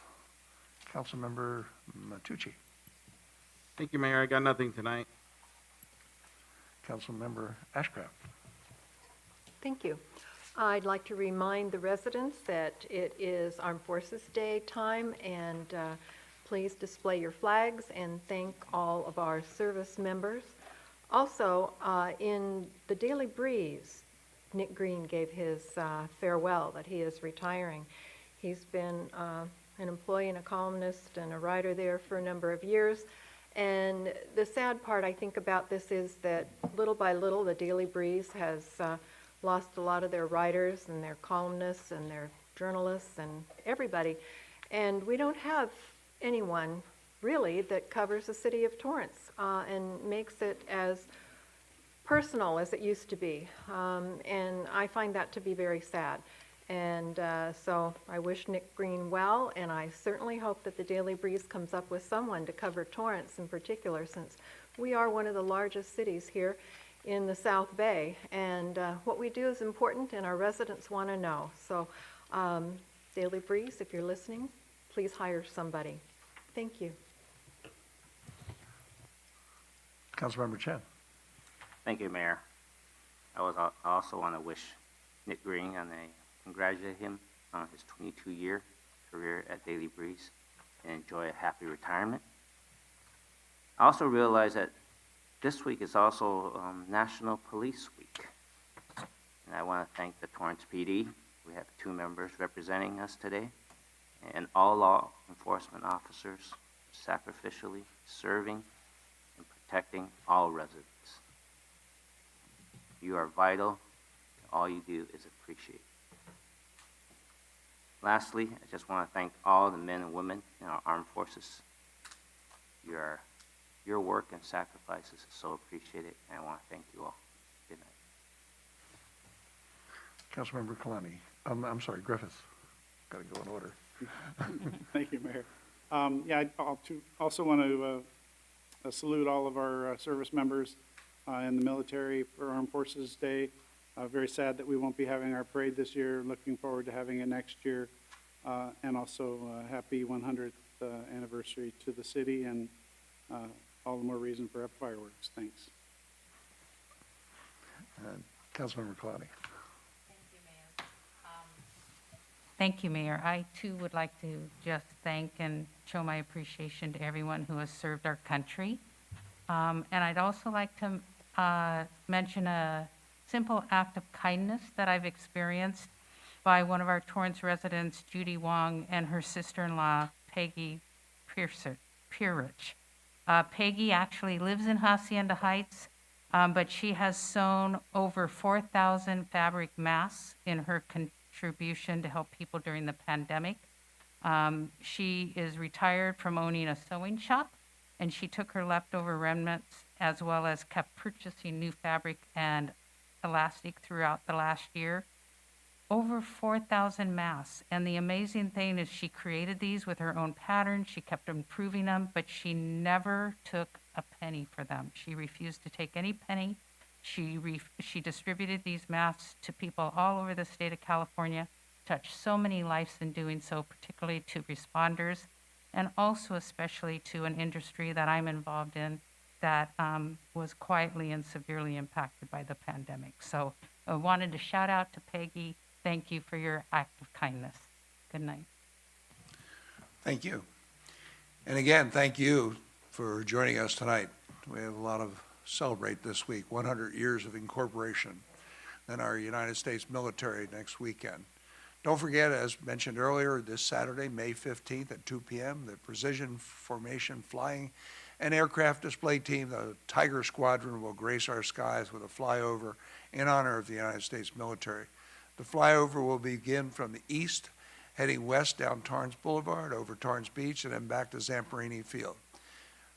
You know, I said this last week, and I doubt they're only going to do it once. I just don't. I know these people, and I have a feeling they will do a second flyover or more. If you can't check it out in person, visit our official Facebook page to view it live. We will have our reporters out there reporting it on Channel 3 or 32. It's very exciting that we entered the yellow tier recently, and we know many are returning to typical day-to-day activities. We understand the transition has been difficult for some. To help families and households struggling to afford internet service during the COVID-19 pandemic, the FCC has developed a program that offers a monthly discount off the cost of broadband service from an approved provider. Beginning tomorrow, May 12th, eligible households will be able to apply for the emergency broadband benefit. To find out if you qualify and how you can sign up, visit fcc.gov/broadband benefit. And then always for current information concerning COVID-19, follow us on social media and visit torranceca.gov/COVID-19.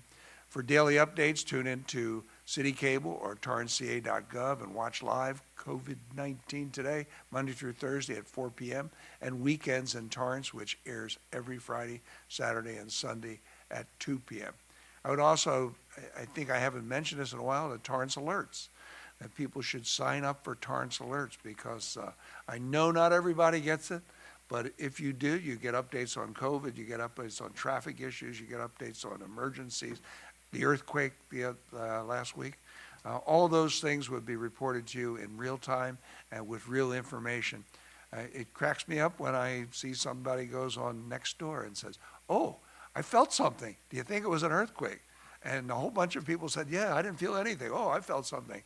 Well, they didn't know anything. They just a conversation. But why don't you have Torrance Alerts, and then you'll actually know there was an earthquake, how bad it was, if there was any damage. So it's a good time to do it right now. It takes about 2 minutes to sign up for it. So that's all I have for you. Enjoy next weekend. I look forward to seeing you next week for the second issue of our budget. And take care of yourselves. I'll take a motion to adjourn.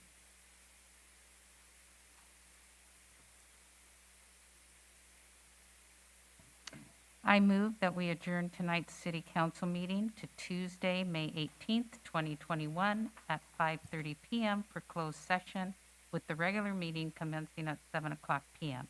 My motion incorporates by reference the orders from the State of California and the County of Los Angeles that are listed under adjournment on the agenda. Members of the Torrance City Council and staff may participate in this meeting in person or via teleconference or other electronic means.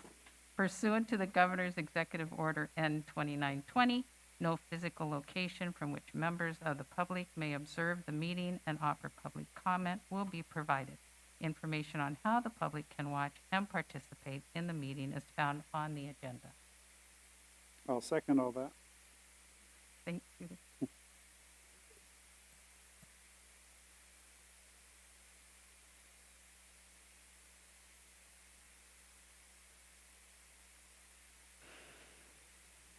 Your Honor, that motion carried with Councilmember Goodrich absent.